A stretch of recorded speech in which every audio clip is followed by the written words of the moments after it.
श्री वाहिगुरु जी। सतनाम श्री वाहिगुरु जी।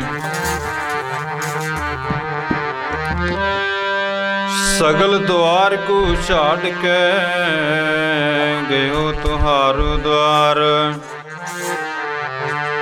बाहें गही की लाज अस गोबिंद दास तुहार। संत सहाई जी के भव जल तारणहार। सब ते ऊंचे जानिए नानक नाम प्यार। नाम रहो साधु रहो रहो गुरु गोबिंद। कहो नानक एह जगत में किन जप्यो गुरमंत। सोई संत जे भावै राम। राम गोबिंद के एक काम। सोई संत जे भावै राम। संत गोबिंद के एक काम। कबीर संता को मत कोई निंदो। संत राम है एको। कहो कबीर मैं सो गुर पाया। जाका नाम बिबेको।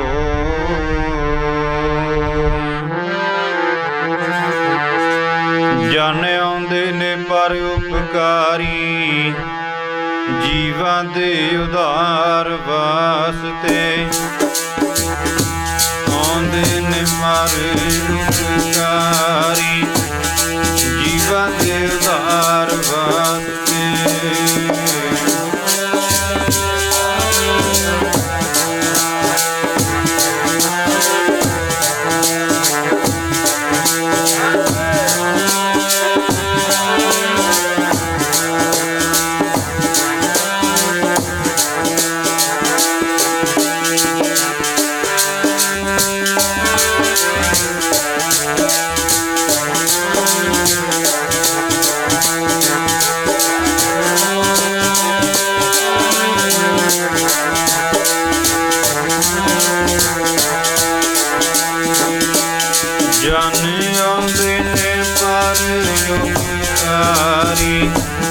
जीवन दे उधार वास्ते आउंदे ने पर उपकारी।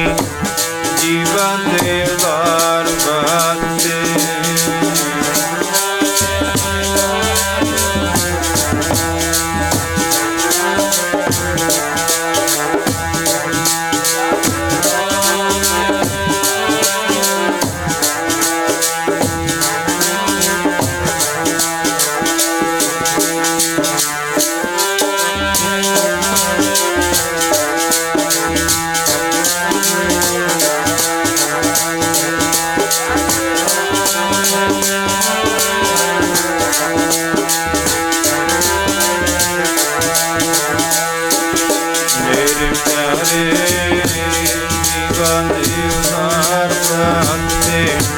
मेरे प्यारे जीवन दे उधार वास्ते।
ਜਾਣੇ ਆਉਂਦੇ ਨੇ ਪਰਉਪਕਾਰੀ,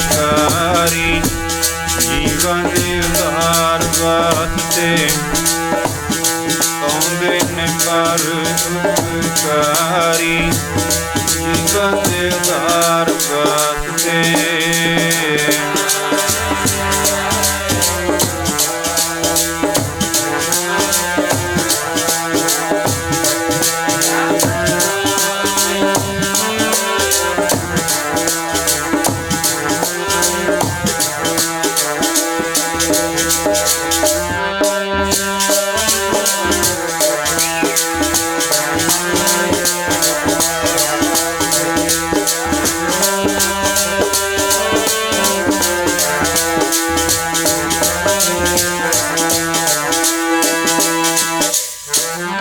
ਭਾਗ ਠੜੇ ਹਰ ਸੰਤ ਤੁਮਾਰੇ, ਜਿਨ ਘਰ ਧਨ ਹਰ ਨਾਮਾ, ਪ੍ਰਵਾਨ ਗਣੀ ਸੇ ਇਹ ਆਏ,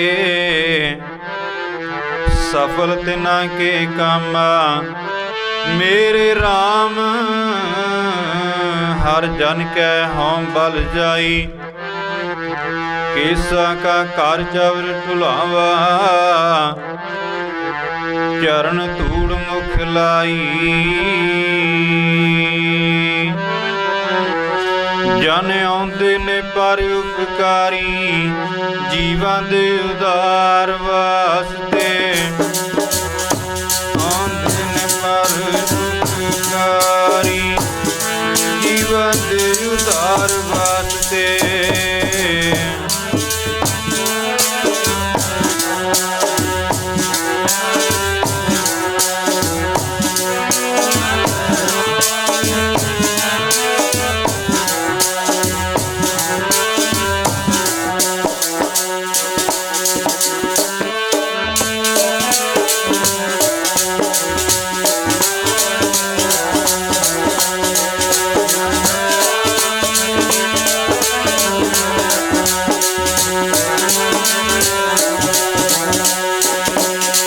ਜਨ ਆਉਂਦੇ ਨੇ ਪਰਉਪਕਾਰੀ, ਪਰਉਪਕਾਰੀ, ਜੀਵਾਂ ਦੇ ਉਧਾਰ ਵਾਸਤੇ ਆਉਂਦੇ ਨੇ ਪਰਉਪਕਾਰੀ, ਜੀਵਾਂ ਦੇ ਉਧਾਰ ਵਾਸਤੇ।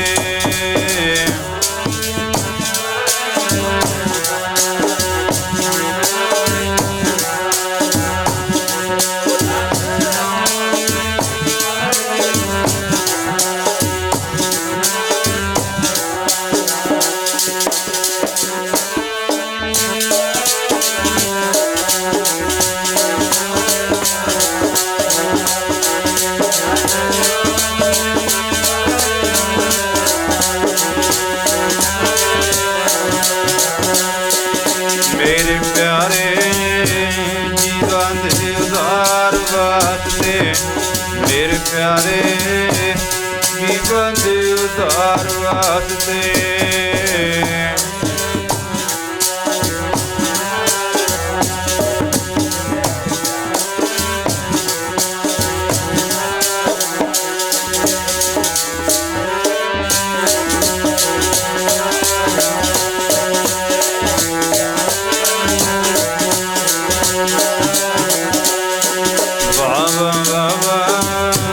ਜੀਵਾਂ ਦੇ ਉਧਾਰ ਵਾਸਤੇ, ਵਾਹ ਜੀਵਾਂ ਦੇ ਉਧਾਰ ਵਾਸਤੇ।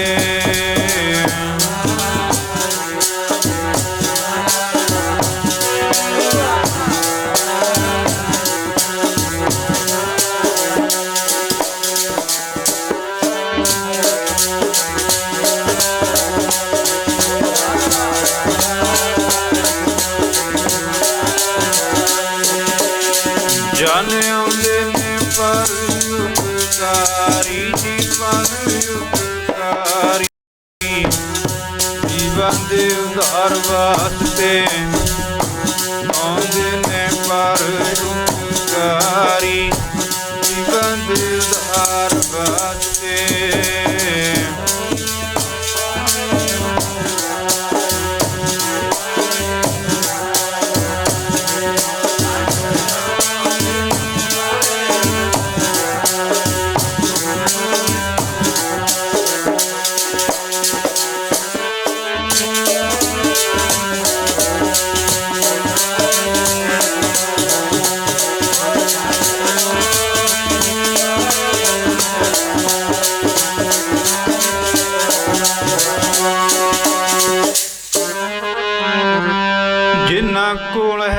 खजाना हर के नाम का, बड़े भाग साधुआं दे। कौन है खजाना हर के नाम दा, बड़े भाग साधुआं दे।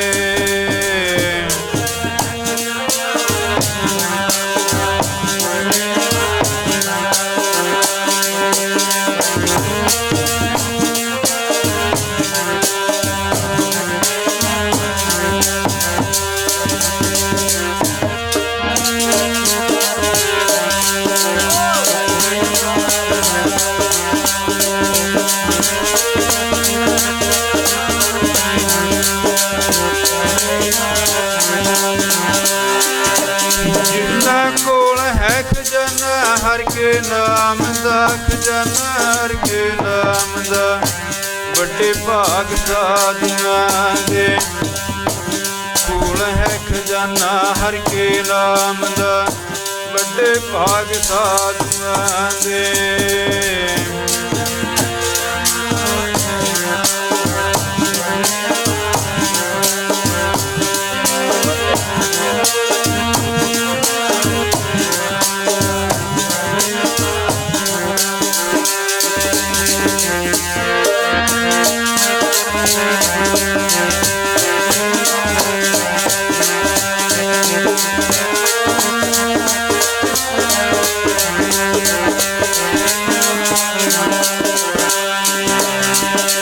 बड़े भाग जी साधुआं दे, बड़े भाग जी साधुआं दे।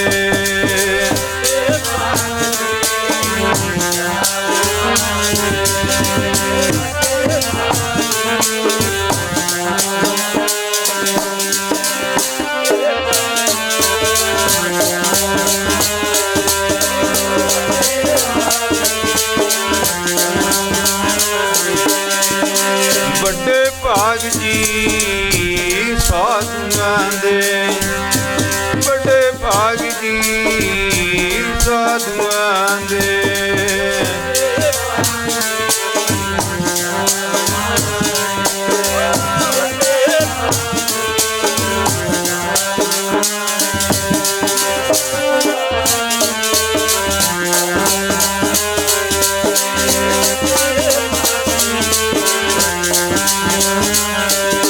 जिन्हां कोल है खजाना हर के नाम दा, खजाना हर के नाम दा, बड़े भाग साधुआं दे।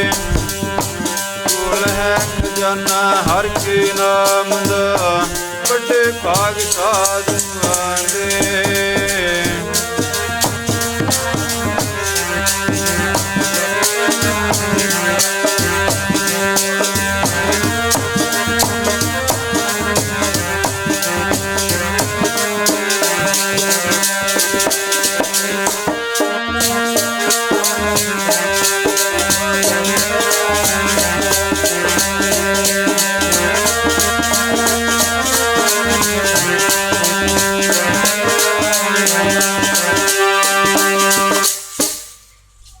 भाग ठड़े हर संत तुम्हारे, जिन घर धन हर नामा।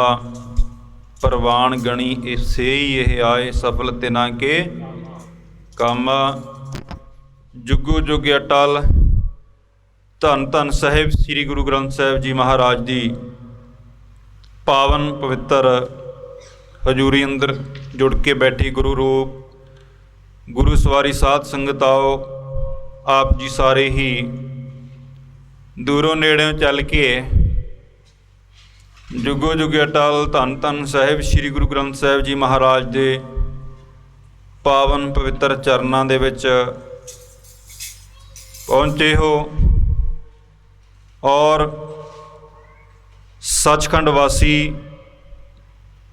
ਸੰਗਤਾਂ ਦੇ ਦਿਲਾਂ ਦੀ ਧੜਕਣ ਰੂਹਾਨੀਅਤ ਦੇ ਮੁਜੱਸਮੇ ਰੂਹਾਨੀਅਤ ਦੇ ਪਹਿਲੀ ਪੌੜੀ ਦੇ ਪਾਂਧੀ ਜਿੱਥੋਂ ਰੂਹਾਨੀਅਤ ਸ਼ੁਰੂ ਹੁੰਦੀ ਹੈ ਸ਼੍ਰੀਮਾਨ ਸੰਤ ਬਾਬਾ ਈਸ਼ਰ ਸਿੰਘ ਜੀ ਮਹਾਰਾਜ ਰਾੜਾ ਸਾਹਿਬ ਵਾਲੇ ਮਹਾਂਪੁਰਖ ਜਿਨ੍ਹਾਂ ਦਾ ਆਪ ਜੀ ਸਾਰੀਆਂ ਸੰਗਤਾਂ ਰਲ ਕੇ ਪਾਵਨ ਪਵਿੱਤਰ ਪ੍ਰਕਾਸ਼ ਦਿਹਾੜਾ ਮਨਾ ਰਹੇ ਹੋ। ਕਈ ਪ੍ਰੇਮੀ ਕਹਿੰਦੇ ਨੇ ਕਿ ਪ੍ਰਕਾਸ਼ ਦਿਹਾੜਾ ਨਹੀਂ ਕਹਿਣਾ ਚਾਹੀਦਾ, ਪ੍ਰਕਾਸ਼ ਦਿਹਾੜਾ ਸਿਰਫ ਗੁਰੂ ਸਾਹਿਬ ਦਾ ਹੁੰਦਾ ਹੈ। ਚਲੋ ਆਪਾਂ ਇਹ ਵੀ ਗੱਲ ਮੰਨ ਲੈਂਦੇ ਆ, ਪਰ ਕਿਸੇ ਵੀ ਬੰਦੇ ਦੀ ਗੱਲ ਮੰਨਣ ਤੋਂ ਪਹਿਲਾਂ ਆਪਾਂ ਗੁਰੂ ਗ੍ਰੰਥ ਸਾਹਿਬ ਨੂੰ ਗੁਰੂ ਮੰਨਦੇ ਹਾਂ, ਬਾਣੀ ਨੂੰ ਗੁਰੂ ਮੰਨਦੇ ਹਾਂ, ਇਹਦੇ ਵਿੱਚ ਕੋਈ ਸ਼ੱਕ ਨਹੀਂ। ਸਾਡਾ ਗੁਰੂ ਗੁਰੂ ਗ੍ਰੰਥ ਸਾਹਿਬ ਹੈ, ਬਾਣੀ ਦਾ ਇੱਕ ਇੱਕ ਅੱਖਰ ਗੁਰੂ ਸਾਡਾ ਗੁਰੂ ਹੈ, ਗੁਰੂ ਰੂਪ ਹੋ ਕੇ ਸਾਨੂੰ ਉਪਦੇਸ਼ ਕਰਦਾ ਹੈ। ਪਰ ਜਿਸ ਗੁਰੂ ਗ੍ਰੰਥ ਸਾਹਿਬ ਦੀ ਬਾਣੀ ਨੂੰ ਆਪਾਂ ਗੁਰੂ ਮੰਨਦੇ ਹਾਂ, ਉਸੇ ਬਾਣੀ ਦੇ ਵਿੱਚ ਦੱਸਣਾ ਕੀਤਾ ਹੈ, ਸੋਈ ਸੰਤ ਜੇ ਭਾਵੈ ਰਾਮ। ਹਜੂਰ ਕਹਿੰਦੇ ਨੇ ਜੇ ਕਿਸੇ ਨੇ ਕਿਸੇ ਨੂੰ ਚਿੱਟੇ ਕੱਪੜੇ ਪਵਾਤੇ ਉਹ ਸੰਤ ਨਹੀਂ ਬਣਿਆ, ਭਗਵੇਂ ਪਵਾਤੇ ਸੰਤ ਨਹੀਂ ਬਣ ਗਿਆ, ਕਿਸੇ ਨੂੰ ਚੱਕ ਕੇ ਸਟੇਜ ਤੇ ਬਿਠਾਤਾ ਉਹ ਸੰਤ ਨਹੀਂ ਬਣ ਗਿਆ। ਸੰਤ ਕੌਣ ਬਣਿਆ? ਜਿਹੜਾ ਪਰਮੇਸ਼ਰ ਨੂੰ ਭਾ ਗਿਆ, ਜਿਹੜਾ ਰੱਬ ਨੂੰ ਚੰਗਾ ਲੱਗਾ। ਸੋਈ ਸੰਤ ਜੇ ਭਾਵੈ ਰਾਮ, ਸੰਤ ਗੋਬਿੰਦ ਕੈ ਏਕੈ ਕਾਮ। ਰਹਿਰਾ ਸਾਹਿਬ ਦੀ ਬਾਣੀ ਆਪਾਂ ਰੋਜ਼ ਪੜ੍ਹਦੇ ਆ, ਹਰ ਹਰ ਜਨ ਦੋ ਏਕ ਹੈ, ਬਿਬ ਵਿਚਾਰ ਕਿਛ ਨਾਹੇ। ਗੁਰਦੇਵ ਕਹਿੰਦੇ ਨੇ ਪਰਮੇਸ਼ਰ ਵਿੱਚ ਤੇ ਪਰਮੇਸ਼ਰ ਦੇ ਪਿਆਰਿਆਂ ਦੇ ਵਿੱਚ ਕੋਈ ਫਰਕ ਨਹੀਂ ਹੁੰਦਾ। ਉਦਾਹਰਣ ਕੀ ਦਿੱਤੀ ਹੈ? ਜਲ ਤੇ ਉਪਜ ਤਰੰਗ ਜਿਉਂ ਜਲ ਹੀ ਵਿਖੇ ਸਮਾਹੇ। ਜਿਵੇਂ ਹਜੂਰ ਕਹਿੰਦੇ ਨੇ ਸਮੁੰਦਰ ਦੀਆਂ ਲਹਿਰਾਂ ਸਮੁੰਦਰ ਦੇ ਪਾਣੀ ਦੇ ਵਿੱਚੋਂ ਹੀ ਪੈਦਾ ਹੁੰਦੀਆਂ ਨੇ ਤੇ ਮੁੜ ਕੇ ਵਾਪਸ ਪਾਣੀ ਦੇ ਵਿੱਚ ਹੀ ਲੈਅ ਹੋ ਜਾਂਦੀਆਂ ਨੇ, ਆਪਣਾ ਆਪਾ ਖਤਮ ਕਰ ਦਿੰਦੀਆਂ ਨੇ। ਐਵੇਂ ਪਰਮੇਸ਼ਰ ਦੇ ਪਿਆਰੇ, ਰੱਬ ਦੇ ਪਿਆਰੇ, ਪਰਮੇਸ਼ਰ ਦੇ ਭੇਜੇ ਦੁਨੀਆ 'ਤੇ ਆਉਂਦੇ ਨੇ। ਦੁਨੀਆ 'ਤੇ ਆ ਕੇ ਦੁਨੀਆ ਦਾ, ਸੰਸਾਰ ਦਾ, ਜੀਵਾਂ ਦਾ ਉਧਾਰ ਕਰਦੇ ਨੇ।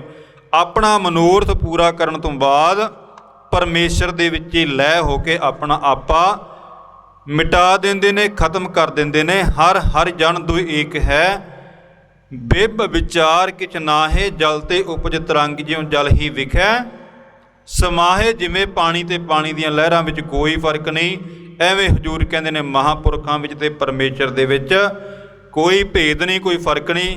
ਕਿਸੇ ਮੌਕੇ ਸਤਿਗੁਰ ਪਾਤਸ਼ਾਹ ਦੇ ਚਰਨਾਂ ਦੇ ਵਿੱਚ ਸਿੱਖਾਂ ਨੇ ਬੇਨਤੀ ਕੀਤੀ ਸੀ, ਮਹਾਰਾਜ ਕਿਰਪਾ ਕਰਕੇ ਦੱਸੋ ਕਿ ਪਰਮੇਸ਼ਰ ਵਿੱਚ ਤੇ ਪਰਮੇਸ਼ਰ ਦਾ ਨਾਮ ਜਪਣ ਵਾਲਿਆਂ ਵਿੱਚ, ਜਿਹੜੇ ਨਾਮ ਜਪਦੇ ਜਪਦੇ ਪਰਮੇਸ਼ਰ ਦਾ ਰੂਪ ਬਣ ਚੁੱਕੇ ਨੇ, ਕਿ ਉਹਨਾਂ ਦੇ ਵਿੱਚ ਕੋਈ ਫਰਕ ਹੋ ਸਕਦਾ ਹੈ? ਕੀ ਫਰਕ ਕਰਨਾ ਜਾਇਜ਼ ਹੈ? ਗੁਰਦੇਵ ਨੇ ਸ਼ਬਦ ਉਚਾਰਨ ਕੀਤਾ ਸੀ, ਜਿਨ੍ਹਾਂ ਨਾ ਵਿਸਰੈ ਨਾਮ। ਸਿੱਖਾਂ ਨੇ ਪੁੱਛਿਆ ਸੀ ਉਹ ਕਿਹੋ ਜਿਹੇ ਨੇ ਜਿਹਨਾਂ ਨੂੰ ਪਰਮੇਸ਼ਰ ਦਾ ਨਾਮ ਨਹੀਂ ਵਿਸਰਦਾ। ਇਹੋ ਜਿਹੇ ਸਨ ਸੱਚਖੰਡ ਵਾਸੀ ਸ਼੍ਰੀਮਾਨ ਸੰਤ ਬਾਬਾ ਈਸ਼ਰ ਸਿੰਘ ਜੀ ਰਾੜਾ ਸਾਹਿਬ ਵਾਲੇ ਮਹਾਂਪੁਰਖ, ਜਿਨ੍ਹਾਂ ਦਾ ਨਾਮ ਲਿਆ ਰਸਨਾ ਪਵਿੱਤਰ ਹੁੰਦੀ ਹੈ, ਔਰ ਜਿਨ੍ਹਾਂ ਦਾ ਨਾਮ ਲੈਣ ਦੇ ਨਾਲ ਸਾਡੇ ਪੁੰਨ ਵੱਧਦੇ ਨੇ। ਤੁਸੀਂ ਕਹੋਗੇ ਉਹ ਕਿੱਦਾਂ ਵੱਧਦੇ ਨੇ? ਗੁਰਬਾਣੀ ਦੇ ਵਿੱਚ ਇੱਕ ਪੰਕਤੀ ਆਉਂਦੀ ਹੈ, ਹਜੂਰ ਕਹਿੰਦੇ ਨੇ ਜੋ ਹਰ ਦਾਸਨ ਕੀ ਉਸਤਤ ਹੈ। ਦਾਸਨ ਕਹਿੰਦੇ ਨੇ ਰੱਬ ਦਾ ਨਾਮ ਜਪਣ ਵਾਲਿਆਂ ਨੂੰ, ਪਰਮੇਸ਼ਰ ਦੀ ਭਗਤੀ ਕਰਨ ਵਾਲਿਆਂ ਨੂੰ, ਪ੍ਰਭੂ ਪਿਆਰਿਆਂ ਨੂੰ। ਹਜੂਰ ਕਹਿੰਦੇ ਨੇ ਜੋ ਹਰ ਦਾਸਨ ਕੀ ਉਸਤਤ ਹੈ। ਜਦੋਂ ਆਪਾਂ ਰੱਬ ਦੀ ਵਡਿਆਈ ਕਰਦੇ ਹਾਂ, ਉਹਦਾ ਨਾਮ ਜਪਦੇ ਆ, ਪਰਮੇਸ਼ਰ ਦਾ ਨਾਮ ਜਪਣਾ, ਉਹਦੀ ਵਡਿਆਈ ਕਰਨੀ ਹੈ, ਉਹਦੇ ਗੁਣ ਗਾਉਣੇ, ਉਹਦੀ ਵਡਿਆਈ ਕਰਨੀ ਹੈ। ਗੁਰਦੇਵ ਕਹਿੰਦੇ ਨੇ ਜਦੋਂ ਆਪਾਂ ਪਰਮੇਸ਼ਰ ਦੀ ਵਡਿਆਈ ਕਰਦੇ ਆ, ਉਹਦਾ ਗੁਣ ਗਾਉਂਦੇ ਆ, ਕਹਿੰਦੇ ਨੇ ਉਹਦਾ ਫਲ ਤਾਂ ਸਾਨੂੰ ਮਿਲਦਾ ਹੀ ਹੈ, ਸਾਡੇ ਪੁੰਨ ਵੱਧਦੇ ਹੀ ਨੇ। ਪਰ ਜਦੋਂ ਕੋਈ ਉਹਦਾ ਨਾਮ ਜਪਣ ਵਾਲਿਆਂ ਦੀ ਵੀ ਵਡਿਆਈ ਕਰ ਦਿੰਦਾ, ਤਦ ਵੀ ਉਹਦੇ ਪੁੰਨ ਵੱਧਦੇ ਨੇ। ਜੋ ਹਰ ਦਾਸਨ ਕੀ ਉਸਤਤ ਹੈ, ਸੋ ਹਰ ਕੀ ਵਡਿਆਈ। ਇੱਕ ਹੁੰਦੀ ਹੈ ਪਰਮੇਸ਼ਰ ਦੀ ਵਡਿਆਈ ਤੇ ਇੱਕ ਹੁੰਦੀ ਹੈ ਉਹਦਾ ਨਾਮ ਜਪਣ ਵਾਲੇ ਦੀ ਵਡਿਆਈ। ਪਰ ਗੁਰਦੇਵ ਕਹਿੰਦੇ ਨੇ ਜਿਹੜੇ ਮੇਰੇ ਨਾਮ ਜਪਣ ਵਾਲਿਆਂ ਦੀ ਵਡਿਆਈ ਕਰਦੇ ਨੇ, ਸਮਝ ਲਓ ਮੇਰੀ ਵਡਿਆਈ ਕਰਦੇ ਨੇ, ਉਹ ਮੇਰੀ ਉਸਤਤ ਕਰਦੇ ਨੇ। ਜੋ ਹਰ ਦਾਸਨ ਕੀ ਉਸਤਤ ਹੈ, ਸਾ ਹਰ ਕੀ ਵਡਿਆਈ। ਗੁਰਬਾਣੀ ਤਾਂ ਇੱਥੋਂ ਤੱਕ ਕਹਿੰਦੀ ਹੈ, ਇੱਕ ਵਾਰੀ ਸਾਰੇ ਹੀ ਪੜ੍ਹਿਓ।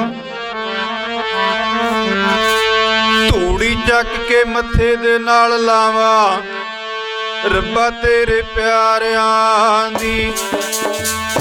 ਚੱਕ ਕੇ ਮੱਥੇ ਦੇ ਨਾਲ ਲਾਵਾਂ, ਰੱਬਾ ਤੇਰੇ ਪਿਆਰਿਆਂ ਦੀ।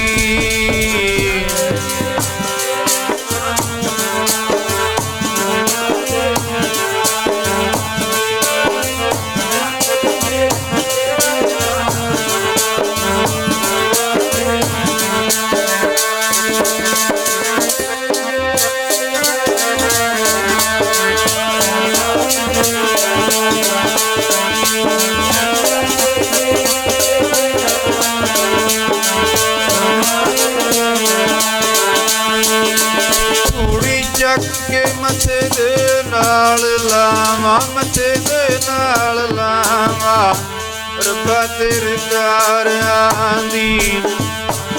ਚੱਕ ਕੇ ਮੱਥੇ ਦੇ ਨਾਲ ਰੱਬਾ ਤੇਰੇ ਪਿਆਰਿਆਂ ਦੀ।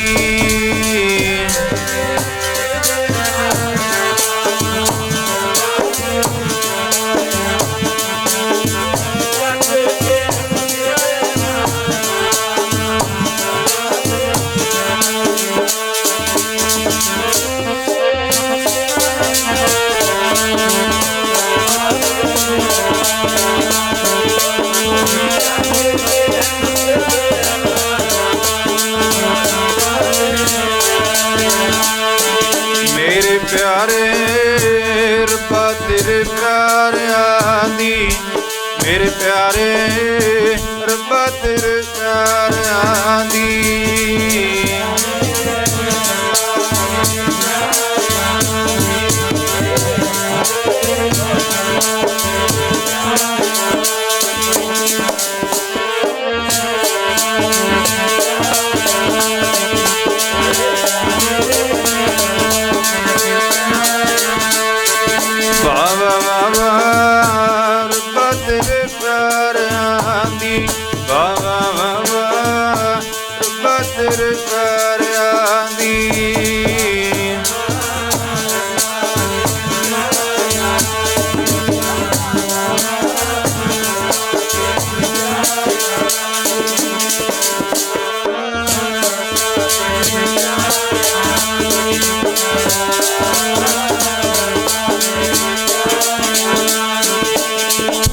ਚੱਕ ਕੇ ਮੱਥੇ ਦੇ ਨਾਲ ਲਾਵਾਂ, ਮੱਥੇ ਦੇ ਨਾਲ ਲਾਵਾਂ, ਰੱਬਾ ਤੇਰੇ ਪਿਆਰਿਆਂ ਦੀ।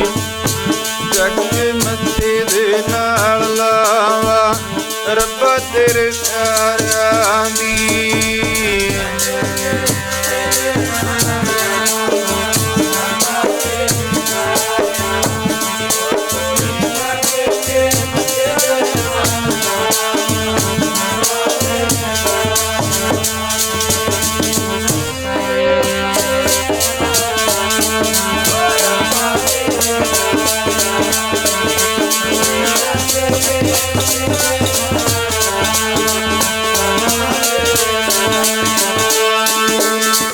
ਗੁਰ ਸਿੱਖਾਂ ਕੀ ਹਰ ਧੂੜ ਦੇ ਹਮ ਪਾਪੀ ਪੀ, ਗਤ ਪਾਹੇ ਗੁਰ ਦੇਵਤਾ ਇੱਥੋਂ ਤੱਕ ਬਖਸ਼ਿਸ਼ ਕਰਦੇ ਹਨ। ਇਹੋ ਜਿਹੇ ਸਨ ਸੰਤ ਮਹਾਰਾਜ ਸੰਤ ਬਾਬਾ ਈਸ਼ਰ ਸਿੰਘ ਜੀ ਰਾੜਾ ਸਾਹਿਬ ਵਾਲੇ ਮਹਾਂਪੁਰਖ, ਜਿਵੇਂ ਸੰਤ ਬਾਬਾ ਮੋਹਨ ਸਿੰਘ ਜੀ ਲੰਗਰਾਂ ਵਾਲੇ ਮਹਾਂਪੁਰਖ ਆਪ ਜੀ ਨੂੰ ਦੱਸ ਕੇ ਗਏ ਨੇ, ਜਿਨ੍ਹਾਂ ਨੇ ਉਹਨਾਂ ਦੇ ਦਰਸ਼ਨ ਕੀਤੇ ਨੇ।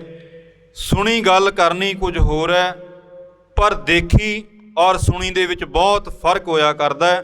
ਉਹ ਮਹਾਂਪੁਰਖ ਜਿਨ੍ਹਾਂ ਨੇ ਕਾਫੀ ਸਮਾਂ ਉਹਨਾਂ ਮਹਾਂਪੁਰਖਾਂ ਦੇ ਚਰਨਾਂ ਦੇ ਵਿੱਚ ਆਨੰਦ ਮਾਣਿਆ, ਉਸ ਰੱਬੀ ਰੂਹ ਦੇ ਰਜ ਰਜ ਕੇ ਦੀਦਾਰੇ ਕੀਤੇ, ਦਰਸ਼ਨ ਕੀਤੇ, ਜਿਨ੍ਹਾਂ ਦੇ ਦਰਸ਼ਨ ਕੀਤਿਆਂ ਭੁੱਖ ਲੈ ਜਾਇਆ ਕਰਦੀ ਸੀ। ਬਹੁਤ ਰੂਹਾਂ ਸ਼ਾਇਦ ਸਾਡੇ ਵਿੱਚ ਬੈਠੇ ਹੋਣਗੀਆਂ ਜਿਨ੍ਹਾਂ ਨੇ ਉਹਨਾਂ ਦੇ ਦਰਸ਼ਨ ਕੀਤੇ ਹੋਣਗੇ।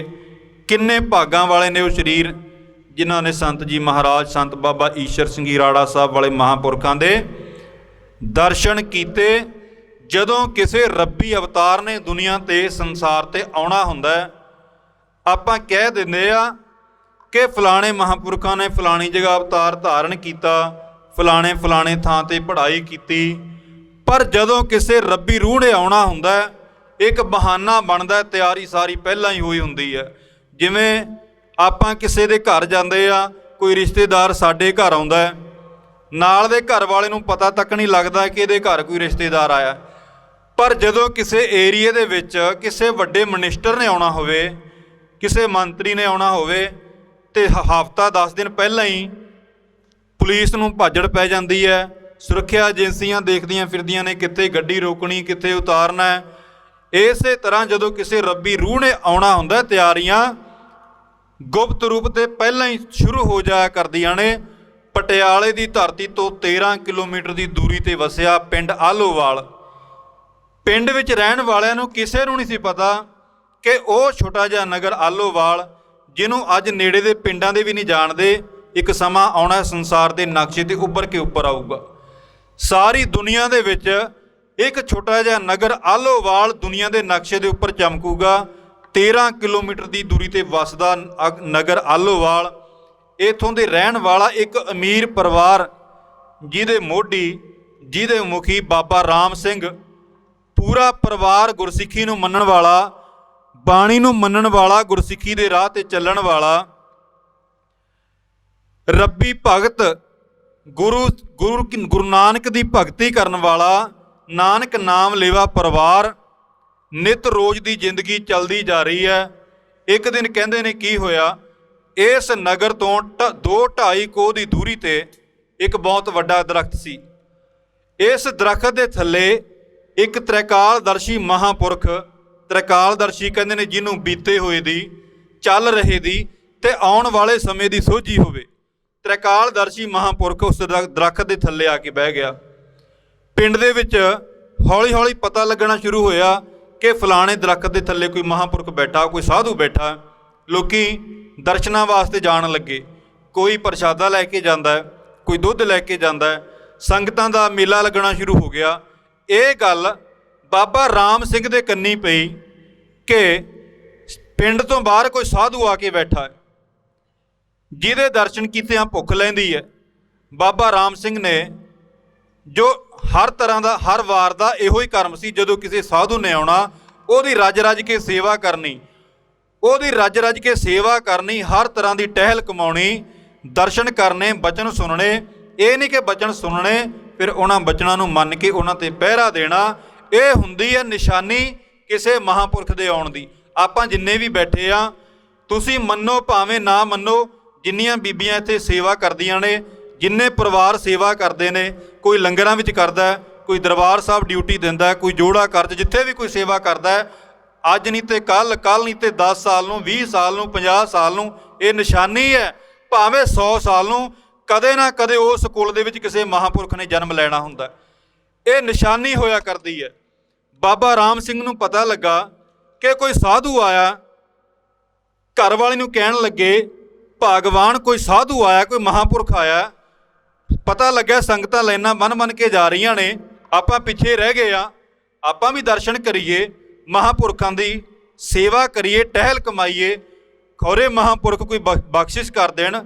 ਕਿਉਂਕਿ ਮਹਾਂਪੁਰਖ ਨੇ ਜਿਹੜੇ ਸਮੁੰਦਰ ਦੀ ਤਰ੍ਹਾਂ ਹੁੰਦੇ ਨੇ। ਸਮੁੰਦਰ ਦੇ ਕੰਢੇ 'ਤੇ ਜਾਓ, ਜਦੋਂ ਸਮੁੰਦਰ ਦੇ ਕੰਢੇ 'ਤੇ ਜਾਂਦੇ ਆ, ਕੋਈ ਚੀਜ਼ ਸਮੁੰਦਰ ਵਿੱਚ ਸਿੱਟੋ, ਸਮੁੰਦਰ ਉਹਨੂੰ ਰੱਖਦਾ ਨਹੀਂ, ਪਾਣੀ ਦੀਆਂ ਛੱਲਾਂ ਬਾਹਰ ਨੂੰ ਆਉਂਦੀਆਂ ਨੇ। ਉਹ ਜਿਹੜੀ ਵਸਤੂ ਹੈ ਸਮੁੰਦਰ ਦੀਆਂ ਛੱਲਾਂ ਦੇ ਰਾਹੀਂ ਬਾਹਰ ਆ ਕੇ ਡਿੱਗ ਜਾਂਦੀ ਹੈ। ਇਹ ਉਦਾਹਰਣ ਹੈ ਨਿੰਦਕ ਪੁਰਸ਼ਾਂ ਦੀ, ਜਿਹੜੇ ਮਹਾਂਪੁਰਖਾਂ ਦੀ ਨਿੰਦਾ ਕਰਦੇ ਨੇ।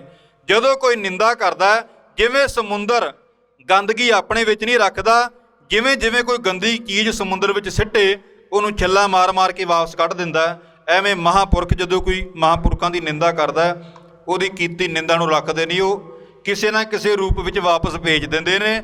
ਉਹ ਜਿਹੜੀ ਫਿਰ ਨਿੰਦਾ ਉਸ ਪ੍ਰੇਮੀ ਨੂੰ ਦੁੱਖ ਰੂਪ ਬਣ ਕੇ ਦੁਖੀ ਕਰਦੀ ਹੈ। ਪਰ ਦੂਜੇ ਨੰਬਰ 'ਤੇ ਉਹੀ ਸਮੁੰਦਰ ਜਦੋਂ ਛੱਲਾ ਮਾਰਦਾ, ਉਹਨਾਂ ਪਾਣੀ ਦੀਆਂ ਛੱਲਾਂ ਦੇ ਵਿੱਚ ਕਿਤੇ ਮੋਤੀ ਨਿਕਲਦੇ ਨੇ, ਕਿਤੇ ਹੀਰੇ ਜਵਾਹਰਾਤ, ਕਿਤੇ ਸਿੱਪੀਆਂ ਨਿਕਲਦੀਆਂ ਨੇ। ਉਹਨਾਂ ਚੀਜ਼ਾਂ ਨੂੰ ਲੋਕੀ ਇਕੱਠੀਆਂ ਕਰਕੇ ਬਾਜ਼ਾਰ ਵਿੱਚ ਵੇਚਦੇ ਨੇ, ਬਾਜ਼ਾਰ ਵਿੱਚ ਵੇਚ ਕੇ 4 ਪੈਸੇ ਕਮਾਉਂਦੇ ਨੇ, ਉਹਨਾਂ ਦੇ ਨਾਲ ਆਪਣੀ ਰੋਜੀ ਰੋਟੀ ਚਲਾਉਂਦੇ ਨੇ। ਇਹ ਹੈ ਸਮੁੰਦਰ ਦੀ ਤਰ੍ਹਾਂ। ਜਿਵੇਂ ਸਮੁੰਦਰ ਦਾ ਦੂਜਾ ਰੂਪ, ਇਹ ਹੈ ਸਾਧੂ ਦਾ ਦੂਜਾ ਰੂਪ। ਜਦੋਂ ਕੋਈ ਸਾਧੂ ਦੀ ਸੇਵਾ ਕਰਦਾ, ਉਹਦਾ ਬਚਨ ਮੰਨਦਾ, ਉਹਦੀ ਟਹਿਲ ਕਮਾਉਂਦਾ, ਜਿਵੇਂ ਸਮੁੰਦਰ ਛੱਲ ਮਾਰ ਕੇ ਹੀਰੇ ਮੋਤੀ ਦਿੰਦਾ, ਫਿਰ ਮਹਾਂਪੁਰਖ ਵੀ ਕਿਸੇ ਦੀ ਸੇਵਾ 'ਤੇ ਖੁਸ਼ ਹੋ ਕੇ ਉਹਨੂੰ ਕੋਈ ਨਾ ਕੋਈ ਵਰ ਦਿੰਦੇ ਨੇ, ਕੋਈ ਬਚਨ ਕਰਦੇ ਨੇ। ਬਚਨ ਸੁਣਨ ਵਾਲਾ ਜਦੋਂ ਉਹਨੂੰ ਪੱਲੇ ਬੰਨ੍ਹ ਲੈਂਦਾ, ਕਮਾਉਣਾ ਸ਼ੁਰੂ ਕਰ ਦਿੰਦਾ, ਫਿਰ ਉਹਦਾ ਭਲਾ ਹੁੰਦਾ, ਉਹਦੇ ਚੰਗੇ ਕਰਮ ਜਾਗਦੇ ਨੇ। ਇੱਕ ਵਾਰੀ ਸਾਰੇ ਪੜ੍ਹਿਓ, 5ਵੇਂ ਪਾਤਸ਼ਾਹ ਦਾ ਸ਼ਬਦ ਹੈ।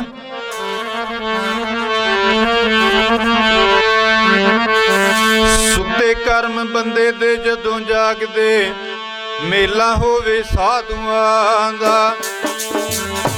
ਕਰਮ ਬੰਦੇ ਦੇ ਜਦੋਂ ਜਾਗਦੇ, ਮੇਲਾ ਹੋਵੇ ਸਾਧੂਆਂ ਦਾ।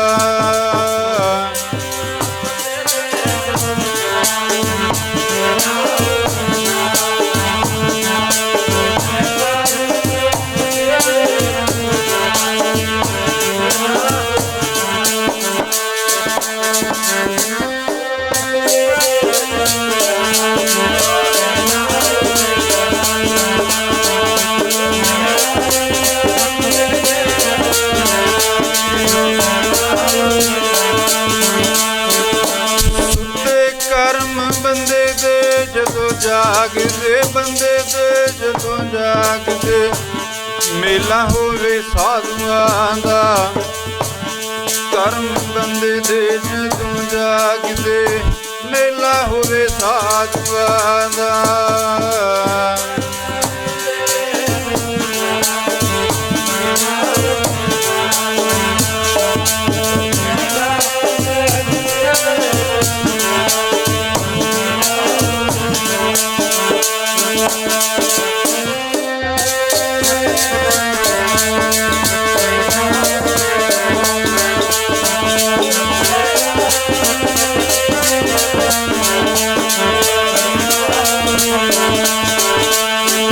ਪਿਆਰੇ ਜੀ ਮੇਲਾ ਹੋਵੇ ਸਾਧੂਆਂ ਦਾ, ਪਿਆਰੇ ਜੀ ਮੇਲਾ ਹੋਵੇ ਸਾਧੂਆਂ ਦਾ।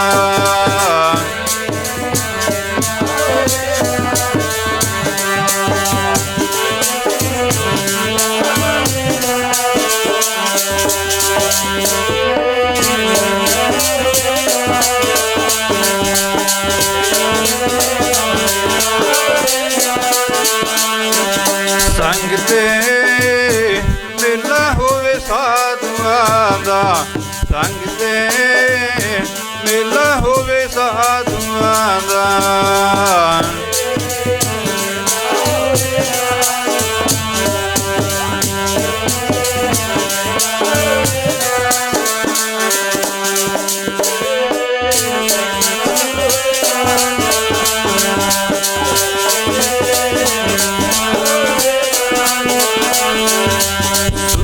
ਕਰਮ ਬੰਦੇ ਤੇ ਜਦੋਂ ਜਾਗਦੇ, ਮੇਲਾ ਹੋਵੇ ਸਾਧੂਆਂ ਦਾ। ਕਰਮ ਬੰਦੇ ਤੇ ਜਦੋਂ ਜਾਗਦੇ, ਮੇਲਾ ਹੋਵੇ ਸਾਧੂਆਂ ਦਾ।